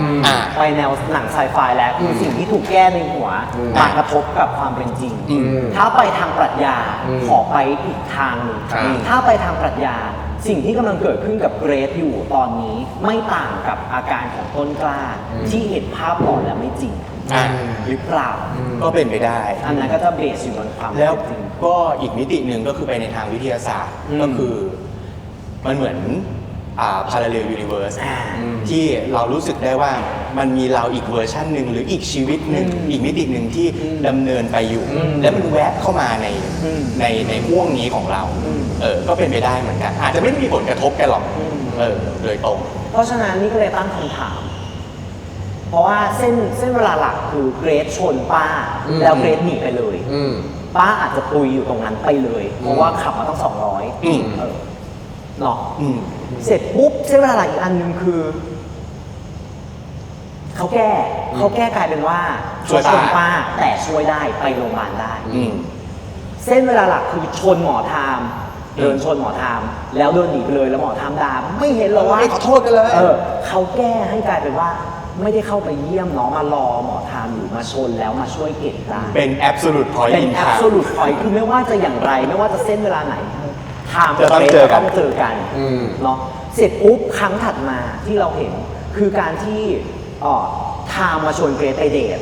ซื้อชาเย็นมาให้ไปเดทกันเถอะเส้นจริงๆคือไม่ไปถูกปะลุกออกไปแต่เส้นที่ถูกแก้แล้วคือยอมไปเดทได้ไปเจอการไปซื้อตุ๊กตาแมวเนาะมาจนถึง EP นี้คือแนนตายกับแนนไม่ตายนี่กำลังจะชี้ให้เห็นว่า absolute point in time ของเส้นเวลาหลักมุ่งไปสู่ทุกซีนาริโอมุ่งไปสู่การที่ไทม์กับเกรซจะไม่ลงรอยกันไม่มีวันได้รักกันแต่ในเส้นที่ถูกแก้เนี่ยทุกอย่างแม่งลีดไปสู่การที่เกรซกับไทม์ได้ทำความรู้จักกันได้เข้าใจกันได้ลงรอยกันและร่วมมือกันแม้แต่เรื่องที่น่าจะหนักหนาสำหรับไทม์ที่สุดก็ถูกคลี่คลายในเส้น what if แล้วก็คือการบอกว่าบ้านเธอมีทำให้บ้านฉันเป็นแบบนี้ก็เลย เราไม่ทิ้งทฤษฎีเดิม อันนี้เราพูดในก่อนเพราะว่าตั้งคำถามเสมอมาว่า แล้วถ้าเกรซตื่นขึ้นมาจะเกิดอะไรขึ้นล่ะ สิ่งที่เขาเห็นในนี้มันจะกระทบกับชีวิตจริงของเขาต่อไปได้จริงๆหรอวะหรือยังไงกันแน่ก็เลยนำมาสู่ทฤษฎีที่เราใช้คำพูดจากเทรลเลอร์ ใช่ ที่เกรซบอกว่าที่นี่สวยจังเนาะอยู่ด้วยกันทำไมไม่อยากไปไหนเลยอยากจะอยู่ตรงนี้ต่อแล้วไทม์ก็ตอบว่างั้นก็อยู่ตรงนี้กันไปก่อนสักพักสิคือเกรซบอกว่าแต่ว่าอยู่ไม่ได้แต่ใช่มันมีคำว่าแต่ว่าอยู่ไม่ได้ซึ่งก็ไม่รู้ว่าเพราะอะไรอาจจะเพราะว่าอยากกลับขึ้นมาแต่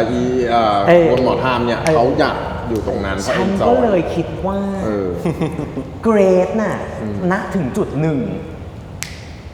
เกรซน่ะจะรู้ตัวว่าตัวเองอยู่ในหัวของตัวเองนึกออกปะในความเป็นจริงเกรซจะรู้ตัวว่าในความเป็นจริงเกรซนอนอยู่และเมื่อเกรซตื่นเกรซจะไปเจอความจริงทั้งหลายในเส้นเวลาหลังซึ่งมันแย่มากอันได้แก่ไม่ได้คบกับหมอไทม์แนนตายป้าตายเพื่อนตายโดนตายนึกออกปะทุกอย่างมันพังพินาศไปหมดเลยในขณะที่ทุกสิ่งที่อยู่ในหัวคือมันเคยเห็นไปแล้วมันผ่านไปแล้วมันเป็นอดีตที่สุดท้ายเราไปแก้แล้วแล้วมันดีไปหมดได้แฟนเพื่อนไม่ตายป้ายมีความหวังที่จะใช้ชีวิตต่ออะไรก็แล้วแต่แล้วมันเป็นไปได้ไหมที่เมื่อเกรซรู้ตัวแล้วเกรซจะรู้สึกว่าไม่อยากกลับไปเลยเนี่ยแต่มันเป็นไปไม่ได้เพราะอะไรเพราะหมอปั๊มหัวใจฉันอยู่บนเตียงก็เลยต้องกลับมาก็เลยทีนี้เอาไงดีหรือเราจะอยู่ตรงนี้ต่อตรงเนี้ยมันก็นำมาสู่แล้วจริงๆเรื่องเนี้ยต้องการสื่ออะไรนึกออกปะคือเรามองไปถึงตอนจบแล้วว่าเมสเซจคืออะไรว่าเมสเซจของเรื่องคืออะไรเพราะว่าดูก็ต้องอยากได้เมสเซจเนาะทีนี้ถ้ามันมาในเวนี้มาในเวว่าเจดหมอไทม์อยากอยู่กับชีวิตที่ไม่ต้องกลับมาแล้วพยายามดึงรั้งให้เกรซอยู่เนี่ยแต่ถ้าเกรซกลับมาแล้วเจอแต่ความพังพินาศเนี่ยมันก็ไม่ได้ต่างอะไรจากเรื่องของ politics ทางการเมืองในเชิงแบบอำนาจหรือว่าความพังพินาศของโครงสร้างอะไรต่างๆเนาะซึ่งชีวิตของไทม์ก็เหมือนเป็นเหยื่อของการกระทำอะไรเหล่านี้ที่ยังเดาไม่ได้หรอกว่าพ่อแม่เขาโดนอะไรแต่มันต้องมาจากเรื่องอำนาจมันก็ต้องมาจากเรื่องอำนาจคือถ้าสุดท้ายมันเป็นอย่างนั้นมันก็ hopeless นะหมายถึงว่าถ้าเราเลือกชอยที่จะหลับฝันไปแล้วแก้ทุกอย่างในความฝันใช่แต่ว่าสิ่งที่ตัวละครเจอมันค่อนข้าง hopeless มากแล้วแต่ก็รอดูอยู่นะว่าสุดท้ายแล้วsituation ตอนนั้นเนี่ยมันจะคืออะไรแล้วจะกลับมาไหมอะไรอย่างเงี้ยก็เป็นสิ่งที่กำลังรอคอยแต่ถ้าเป็นไปตามนั้นในทางบทถือว่าเป็นจุดที่เป็น crisis decision ที่ดีมากนะคือการอยู่อย่างนั้นใช่ไหมก็คืออยู่จะยอมจะเลือกอะไรในทางการเดินทางของตัวละครสุดท้ายแล้วอยู่จะต้องเลือกที่จะสละอะไรบางอย่างที่สำคัญพอๆกัน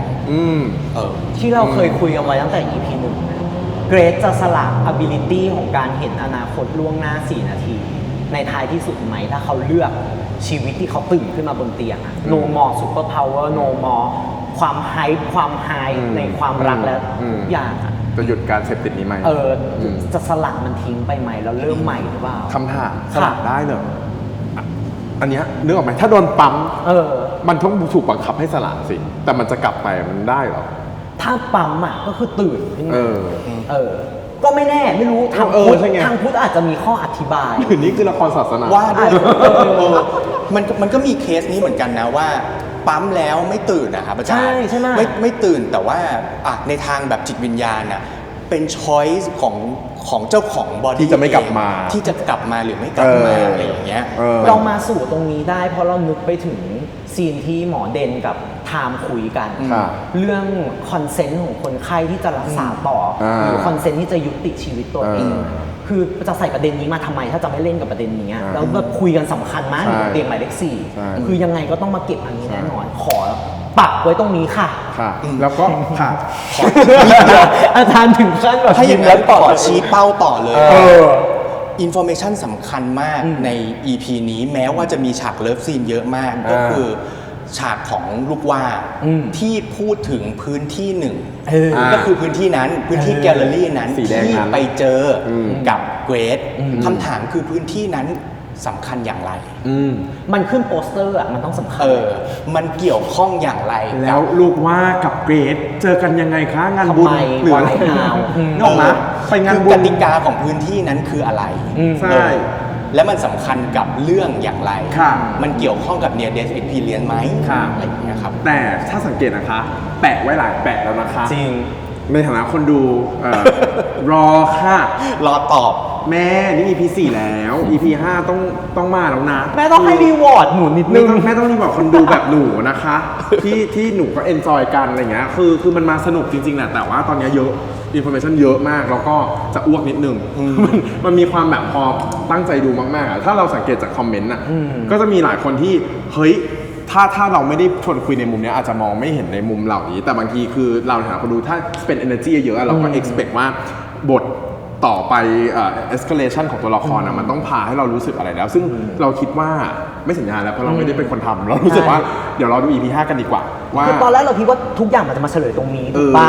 แล้วเราก็บอกว่าไม่ต้น 5 ก็ท้าย 5 อีเกต้องตื่น ตอนเนี้ยไม่น่าใช่ละหมายถึงว่า ยังไม่รู้จะตื่น ตอนเนี้ยมันยังไม่แน่ใจไหมอะว่าจะเกิดอะไรขึ้นแต่อย่างน้อยที่สุดอะเราว่าตามสตรัคเจอร์ของ8 EP อะ ค่ะ มาถึง 5 มันครึ่งหลังแล้วอะ ต้องแล้วแหละ มันต้องเป็นประเด็นใหม่ ต้องแล้ว อะไรบางอย่างเข้ามาเพื่อพาเราไปต่อแล้วอะ มึงถ้าเขาแบบเฉลยแปดอะ มันเลทไป กูเฟรมว่ามันเลทไป มันเลทไป ถ้าเฉลยแปดอะกูเห็นภาพ5 6 7แล้วก็ เอางี้ จำจี้ละ 5 เกรดรู้ตัวว่าติดอยู่ตรงเนี้ยแหละ แม่จะเคลมแล้วนะ เคลมเลย เคลมแม่จะ ห้า เคลม รู้ ว่า ตัวว่าอยู่ตรงเนี้ยแหละ รู้ตัว แล้ว6อะมันต้องพีคสุดใช่ปะ ตื่นเหรอ พีคคือตื่นหรือไม่ อ่า แล้ว7 8 คือผลที่มาจากการตัดสินใจนั้น กูเห็นภาพเลยรู้ปะ ไม่ใช่เลย EP 5 มาเสร็จไม่มีอะไรที่เราพูด เราก็จะพูดว่า6อะต้องรู้ มันต้องมีอันเนี้ย 7ต้องตื่น รู้ตัวอีกทีคืออ้าว EP สุดท้ายแล้วเหรอ แต่ถ้าเป็นอย่างนั้นอะไม่มี EP 8นะคะพอ ว่าแต่ทั้งนี้และทั้งนั้นน่ะเราคือพอมาถึงตรงเนี้ยอยากจะขอออกตัวนิดนึงคือมันมีการคอมเมนต์เข้ามาเยอะมากใน ตอบคำถามได้ไหม ใน เออ แป๊บนึงก่อนจะตอบคำถาม ยังไง คือใน YouTube กับใน X อ่ะคือทุกคนจะเข้ามาขอบคุณมากค่ะเป็นเพราะพี่ทำให้หนูเข้าใจคือแบบ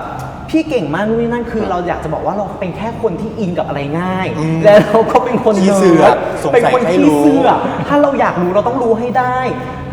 และทุกคนก็ทำได้นึกออกปะ เราขี้เสือกถึงขั้นเชิญจิตตอบ ใช่คือกูกำลังจะบอกว่าสิ่งที่เติมได้มา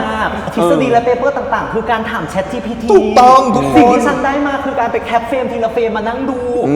เราเชิญอาจารย์มานั่งอยู่ตรงนี้ คือจะบอกว่าพวกเราไม่ได้ผุดขึ้นมาจากดอกเห็ดแล้วก็เป็นแบบมีวุฒิปัญญานะคือเราก็ไปหาข้อมูลต่างๆ แล้วมาเมาส์เพราะฉะนั้นเราอาจจะถูกก็ได้เราอาจจะผิดก็ได้แต่เรา encourage ให้เรารู้สึกว่าพอมันมาเสพแบบเนี้ยมันจะไม่จบแค่แบบอ๋อตอนนี้สนุกจังเลยแต่มันมีอะไรไปต่อ ใช่ นะ ใช่ ก็อยากจะชวนทุกคนแบบทำแบบนั้น ใช่ แล้วเราคิดว่าทุกคนอ่ะ ลองทำไปด้วยกันเลยค่ะ เนี่ย ใช่ พอ EP 4มันมาทรงเนี้ยลอง เนอะ ลองช่วยกันรีเสิร์ชว่าต่อไปมันจะเป็นยังไงต่อไปได้อีก ซึ่งมีเยอะแยะเลย จริง หมายถึงว่ามีคนที่พยายามจะพูดจะคุย ใช่ อะไรอย่างเงี้ย ใช่ ก็เชียร์นะคะ ว่าแบบไปดูกัน ค่ะ social version ที่วิว ใช่ค่ะ แล้วก็เมากันได้ในแท็ก ใช่ค่ะ เพราะ เรา เรา จะได้ตามเขาไปอ่าน เราก็ไปส่องอ่าน นะคะแล้วก็เราพูดถึงรายการเราฝากแฮชแท็กทอกลึกๆหน่อย ลึกๆนะคะลึกอันที่ 2 มีไมโทรนะคะ ยากด้วยขึ้นปึ้ง ปึ้งอ่ะ ฮะ เรามีช่วงอีกนิดนึงก่อนจะจากกันวันนี้ ค่ะ เป็นช่วงตอบคำถามจากทางบ้านค่ะอาจารย์ แต่เราจะไม่ได้มีโปสการ์ดแล้วโปรยเหมือนในรายการสมัยก่อน ไม่มีเพราะเราเป็นวิธี เพราะเรา แคป มี มา เทคโนโลยี ใช่เรามีเทคโนโลยี เราได้อันนี้บอกก่อนว่าคำถามที่เราเลือกมาเนี่ยอาจจะเป็นคำถามที่เรารู้สึกว่าเฮ้ยคุยต่อแล้วมัน อย่างนี้ อย่างเช่น คือในคอมเมนต์เนี่ยมันจะมีทั้งคำชมเนาะ ครับ หรือคำแนะนำว่าแบบพี่แสงมืดไปอะไรอย่างเงี้ยเราเนาะ คิดว่าตอนนี้สว่างแล้ว ใช่คิดว่าเดี๋ยวก็แต่เราต้องเรียนรู้ว่าเราเป็นช่องเปิดใหม่ ใช่ ก็ ใช่ เราจะ ครับ ค่อยๆไปนะ ครั คะ บ แล้วก็เรา เรามีผู้เชี่ยวชาญ มันมีความคิดเห็นด้วยมันมีความคิดเห็นเข้ามา ครับ และมันก็มีเป็นคำถาม ครับ ต้องขออนุญาตอย่างนี้ความคิดเห็นนะเราอ่านหมดนะเรา ครับ เรา appreciate และ มากเลย กราบครับ ขอบพระคุณ แต่ถ้าเราจะเอาทุกความเห็นขึ้นมาแชร์นะรายการเรามันจะเป็น3ชั่วโมงอะไรอย่างเงี้ย ซึ่ง เนาะ จริงๆเราไม่ติด แต่เราคิ ติ ด ด ว่า เรื่องว่าแต่ เราคิดว่าคนดูติด คนดูอาจจะติด นะคะล่าสุดเจอรุ่นน้องบอกพี่เห็นรายการนี้ขึ้นในเทรนด์ด้วย แต่ยาวจัง เพราะฉะนั้นเราก็เลยเลือกแต่ที่เป็นคำถาม ใช่ เอาอันที่มันเป็นไหมคะอ่ะ ใช่ เ ซึ่งในการนี้เรามีผู้เชี่ยวชาญนะคะเป็นอาจารย์ แต่จะบอกว่าอย่างที่บอกอาจารย์อ่ะไม่ได้เป็นแค่จิตแพทย์นะคะ อาจารย์เป็น art appreciator นะคะคอยคำขึ้นมาใหม่นะ คืออาจารย์ชอบดูละครดูหนังอะไรอย่างเงี้ยถ้ามีคำถามไหนที่เรารู้สึกว่าอาจารย์เมามอยได้เชิญอาจารย์เลยนะครับ ได้ครับ ฟิลจอยฟิลตอบคำถามแฟนคลับ เบิกคำถาม แล้วเชื่อว่าหลังจาก EP เนี้ยอาจารย์น่าจะมีแฟนคลับเป็นของตัวเอง อีกเพิ่มจริง ขอเริ่ม อ่า ที่สิ่งนี้ฮะ ครับ เพราะว่าอาจารย์ได้พูดเล็กๆน้อย ครับครับ ๆตอนที่เราเมากัน ครับ ติดใจอยู่เรื่องเดียวคือ ค่ะ ถ้าเป็นความทรงจำในอดีตของเกรซ ค่ะ ทำไมหมอไทม์ถึงคุยกับหมอเด่นเรื่องเกรซมองเห็น 4 นาทีได้ เราคิดว่าเรื่องถูกเล่าผ่าน 2 เส้นเรื่อง คือภาพในความทรงจำกับเกรซและเหตุการณ์จริงปัจจุบันที่เล่าผ่านมุมมองของหมอไทม์หรือเปล่าอันนี้คือคุณซาโมวันส่วนนะคะ ค่ะ ค่ะ ขึ้นชื่อ ขอบคุณด้วยนะคะคุณ อาจารย์ว่ายังไงบ้างในมุมนี้ อันนี้ฟังดูน้องจะตอบได้ดีกว่าหรือเปล่าเพราะมันเป็นเรื่องของเทคนิคของการละครป่ะ เราโยนให้อาจารย์ก่อน โดนให้อาจารย์ได้เมนชั่นสิ่งนี้ไว้แล้วค่ะ เอ้ยคือในส่วนตัวผมคิดว่าภาพของที่มันเห็นภาพของเกรดกับหมอเนี่ยมันโอเวอร์ลับกันเยอะ แล้วบางอันก็ดูอันเรียลนะไม่ว่าจะชุดที่ใส่อะไรมันดูเป็นซิมโบลิกไปหมด เราไม่รู้หรอกอันไหนมาจากเกรดอันไหนมาจากไทม์เนี่ยฮะเพราะฉะนั้นมันก็มีความเป็นไปได้ว่าที่นี้ไม่เกี่ยวกับจิตเวชโอเคนะไม่เกี่ยวไม่เป็นไรว่าสองคนตกอยู่ในช่วงห่วงคล้ายๆกันก็คือถ้าเป็นเดสที่เล่นกันจะเกิดในช่วงใกล้ๆกันเพราะว่าตอน Open Credit อ่ะใช่ไหมมันเป็นภาพสองคนแล้วก็อยู่เบลอทั้งคู่แล้วก็จะมีภาพเหมือนถ้าดูไม่ผิดคือมันเบลอไงเหมือนกับว่าหมอเนี่ยพยายาม reach out ไปที่นั้นแต่ว่าถ้าสองคนเนี่ยมันจมๆมันเบลอๆทั้งคู่เพราะฉะนั้นมันก็น่าจะแทนว่า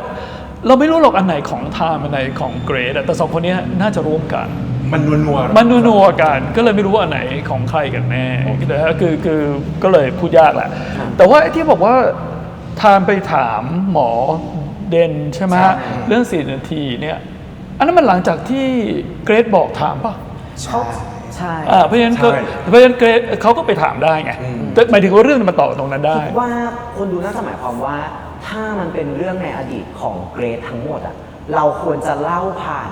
POV ของเกรซเนาะปะคือเราจะไม่แวะไปที่ตัวละครอื่นเลยเราจะไม่แวะเพราะว่าเกรซไม่รู้เรื่อง ถ้าเราเล่าอดีตของเกรซจริงๆ เราควรเห็นแต่สิ่งที่เกรซเห็น มันก็เลยยิ่งอันเดอร์ไลน์เอาวะว่าทั้งสองคนกำลังประสบภาวะนี้พร้อมกัน แล้วคุณเติร์นก็คือยิ้มติดถูก แล้วเส้นเรื่องอื่นๆ เช่นเส้นเรื่องของต้นกล้าที่เราเรียกว่าจักรวาลต้นกล้า ค่ะ ก็เป็นการดำเนินไปแบบ ที่รออยู่อะทำไม แบบเส้นตรงปกตินะเส้นเวลาหลัก Sacred Timeline นะ เข้าใจว่าเป็นอย่างนั้น ค่ะคำถามต่อไปค่ะ ค่ะ มา ชานิดนึงนะคะ ได้ค่ะ ไม่ใช่เน็ตนะคะตัวเราเนี่ยนะ ตัวเรา คุณแจสลิวนะฮะพี่ว่าการตั้งชื่อตัวละคร 4 คนที่เหมือนจะเป็นตัวละครหลักว่า Great Time เดนกรจะเกี่ยวข้องกับเส้นเรื่องไหมคะ สนุกว่ะ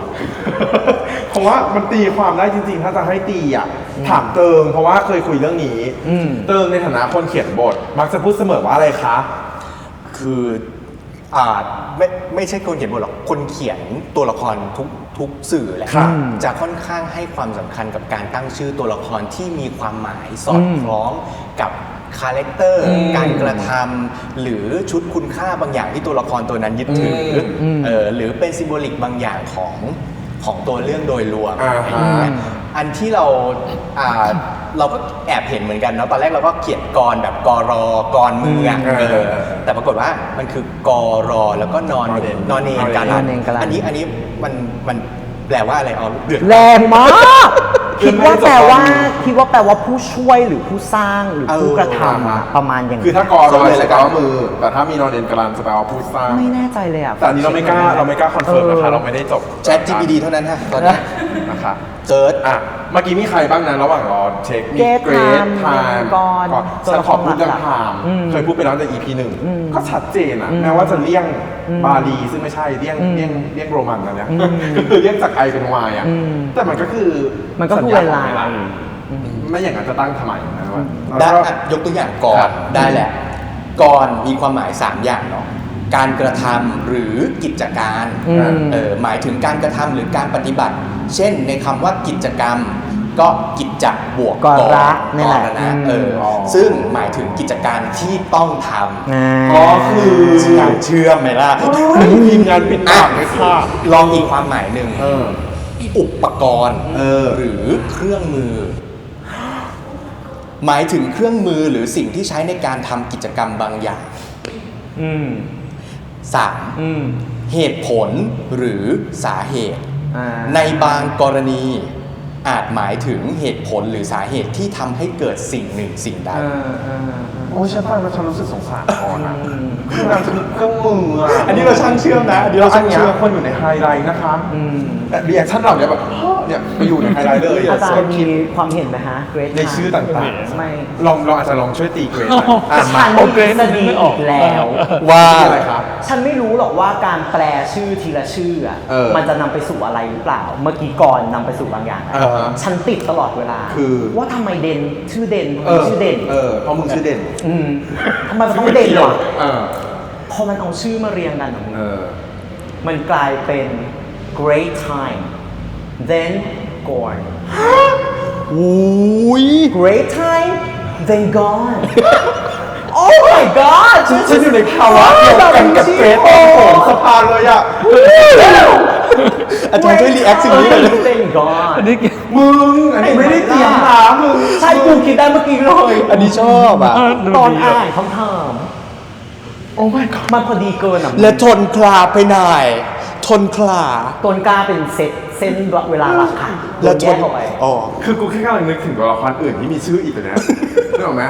ต้นกล้า Great Time Then Gone แน่น แน่นไม่เกี่ยวเลยมันทำไม great แน่นกับสมาน time then gone แต่มันก็เหมือนกับที่พูดถึงตอนอะไรเนื้อเพลงหรืออะไรตอนท้ายไม่ใช่เหรอ อ่า ที่บอกว่าเขาจะไปแล้ว เวลานี้ก็ยังดีอยู่ไม่ใช่เหรอยังอยู่กันต่อไหมแต่อันนี่ว่าเดี๋ยวเขาไปดีกว่า ก็คือ great time great แล้วก็ time เด่นก่อน then gone แล้วก็ดูเก๋นะเก่ง ซึ่ง จัง ก็เดาไปถึงจุดจบได้ว่า เดนกอนเนี่ยอาจจะเหมือนกับการจากไป เป็นไปได้ไหมว่าเขายังอยากจะอยู่ในข้างล่างในสภาวะนั้นเราไม่กลับมาที่โลกปัจจุบันที่เลวทรามที่มีแต่ความพังพินาศก็เป็นไปได้ เป็นไปได้ อ่ะกอนไปแล้วทามไปแล้ว เหลือเกรด great ก็ เกรดก็ยิ่งใหญ่ไหม เยี่ยมอะ ก็มีซูเปอร์พาวเวอร์เนาะ ใช่ อันนี้แค่ชวนคุยเนาะไม่เราไม่รู้เราไม่ใช่คนเขียนบทแต่ว่าประมาณนั้นอาจารย์คะเด่นหน่อยไหมครับ ว่าแม่บอกว่าก็ฟังดูก็ เนี่ เนี่ย ย ไม่รู้จะไปไหนเลยอ่ะ ซู เพราะ ชิ ว่า เด่น เพราะถ้าเด่นแบบ หิวไง มันมีแปลว่าถ้ำโจรได้ด้วยอ่ะ เด่น เด่นอ่ะ the lions den the หรือเพราะเสียง the เด่น Jones เหมือนที่เมื่อกี้ยูบอกว่า แต่พอเป็นเด่นเนี้ย มันก็เลยแบบอ๋อ เด่นไม่ติดคูด้วยเนาะ คิดออกแล้ว หรือตัวละครนี้คือเลน then หัว ก็คือทุกคนมาถามใช่ไหม ใช่ไหมถามแบบเฮ้ยหมอเด่นมึงคิดยังไงวะแล้วเด่นก็คือเด่น then เด่นชอบชื่อลูกว่า แต่ต้นกล้ารู้สึกว่าชัดเจนนะ มันคืออ จาก คือหน่อจาก จาก หน่อ หน่อ ต้นกล้านี้มันจะโตไปเป็นอะไรอะ เป็นต้นโพเป็นต้นไทร ต้นไทร เป็นต้นกระบองเพชรหรือเปล่า เป็นต้นอะไร หรือเป็นพลูด่างหรือเป็นพลูด่างตื่นสายเพราะดูจะตื่นสายอยู่ ตอบคำถามนี้ก็คือเราคิดว่าน่าจะมีนัยยะเพียงแต่ว่าเราไม่มีเวลามากพอที่จะเดี๋ยวไปทำการบ้านให้ แน แล้ว น กัน ไม่น่ากูคุยเผื่อเลยแนนแนน แม่แต่หลายๆครั้งอะแม่เราอ่ะ ก็ตั้งชื่อเราโดยไม่ได้คิดว่าชื่อเราจะไปมีส่วนสำคัญใน แต่ เส้นชีวิตเรานะ ไม่ใช่คนเขียนบทไงใช่ไหมใช่ไหมล่ะเยกบงกฎอะที่อยู่ในรายชื่ออะคงกดแปลว่าดอกบัวป่ะ ดอกบัวไง ใช่ไหมเออ ดอกบัวครูบัว หรือจริงๆบางที กูบอก คนเขียนบท พูดถึง ก็แค่ใส่ชื่อตัวเองลงไป เป็นไปได้ เป็นไปได้ เราว่าคำถามนี้เราน่าจะต้องให้คุณหมอแซมมาตอบ เดี๋ยวไว้เชิญ EP หนั้นจริงๆก็จะมีแขกรับเชิญแต่รอคอนเฟิร์มก่อนแต่เป็นคนที่คุณนะคะเคยรีเควสไว้นะคะเพราะฉะนั้นอ่ะ EP นี้ก็ถึงการแก่เวลา ฮะ ตั้งใจว่าจะไม่เกินชั่วโมงแต่ตอนเนี้ยเกิน ละ แต่ก็เห็นว่าคลิปชั่วโมงกว่าคนดูเยอะ จริงคนก็ยังดูอยู่ ก็เลยว่าจะทำ2 ชั่วโมงไปเรื่อย น่าจะเยอะกว่า 40 นาที ก็เลยเดี๋ยว3 ชั่วโมงน่าจะมาแหละเหมือนสุริโยไทยแบ่งเป็นพาร์ท4ได้อย่าลืมว่าเราโตมาจากละครเวที ใช่ เราเกิดมากับสิ่งเรียกว่า intermission ใช่ นะครับคุณมีปุ่ม pause ไว้ทำไมจริง เอาไว้ไปฉี่ไงคะ ใช่ ใช่ไหมล่ะ ฟังเพลินๆฟังแบบนั่งรถขับรถอาบน้ำ ใช่ อะไร นะ ก็ได้ จะมีรายการไหนอยู่ดีเชิญจิตแพทย์มานั่ง จริง รายการนี้ทำ รายการนี้นะ แต่วันนี้นะคะพวกเรา3คนต้องขอกราบขอบคุณอาจารย์ชัยชนะจริง ครับ ๆที่มานั่งคุยกับเราแล้วมาตั้งแต่เช้ามานั่งดูไปกับเราด้วยกันนะฮะเมาจอยกลุ่มนะฮะสนุกไหมฮะอาจารย์ แล้วสนุกครับสนุกโดยเฉพาะในตอนนี้สนุกมาก คือที่ผ่านมา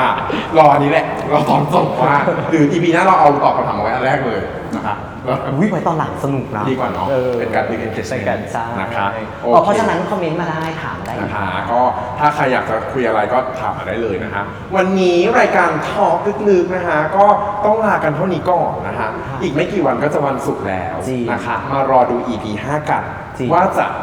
ปังหรือจะนะฮะ ค่ะ ลานะคะ ลา อย่าลืม กดไลค์ กดแชร์ กด subscribe และกดกระดิ่งดุ้งดิ้ง ให้พวกเราด้วยนะคะทอล์กลึกๆค่ะทอล์กลึกๆ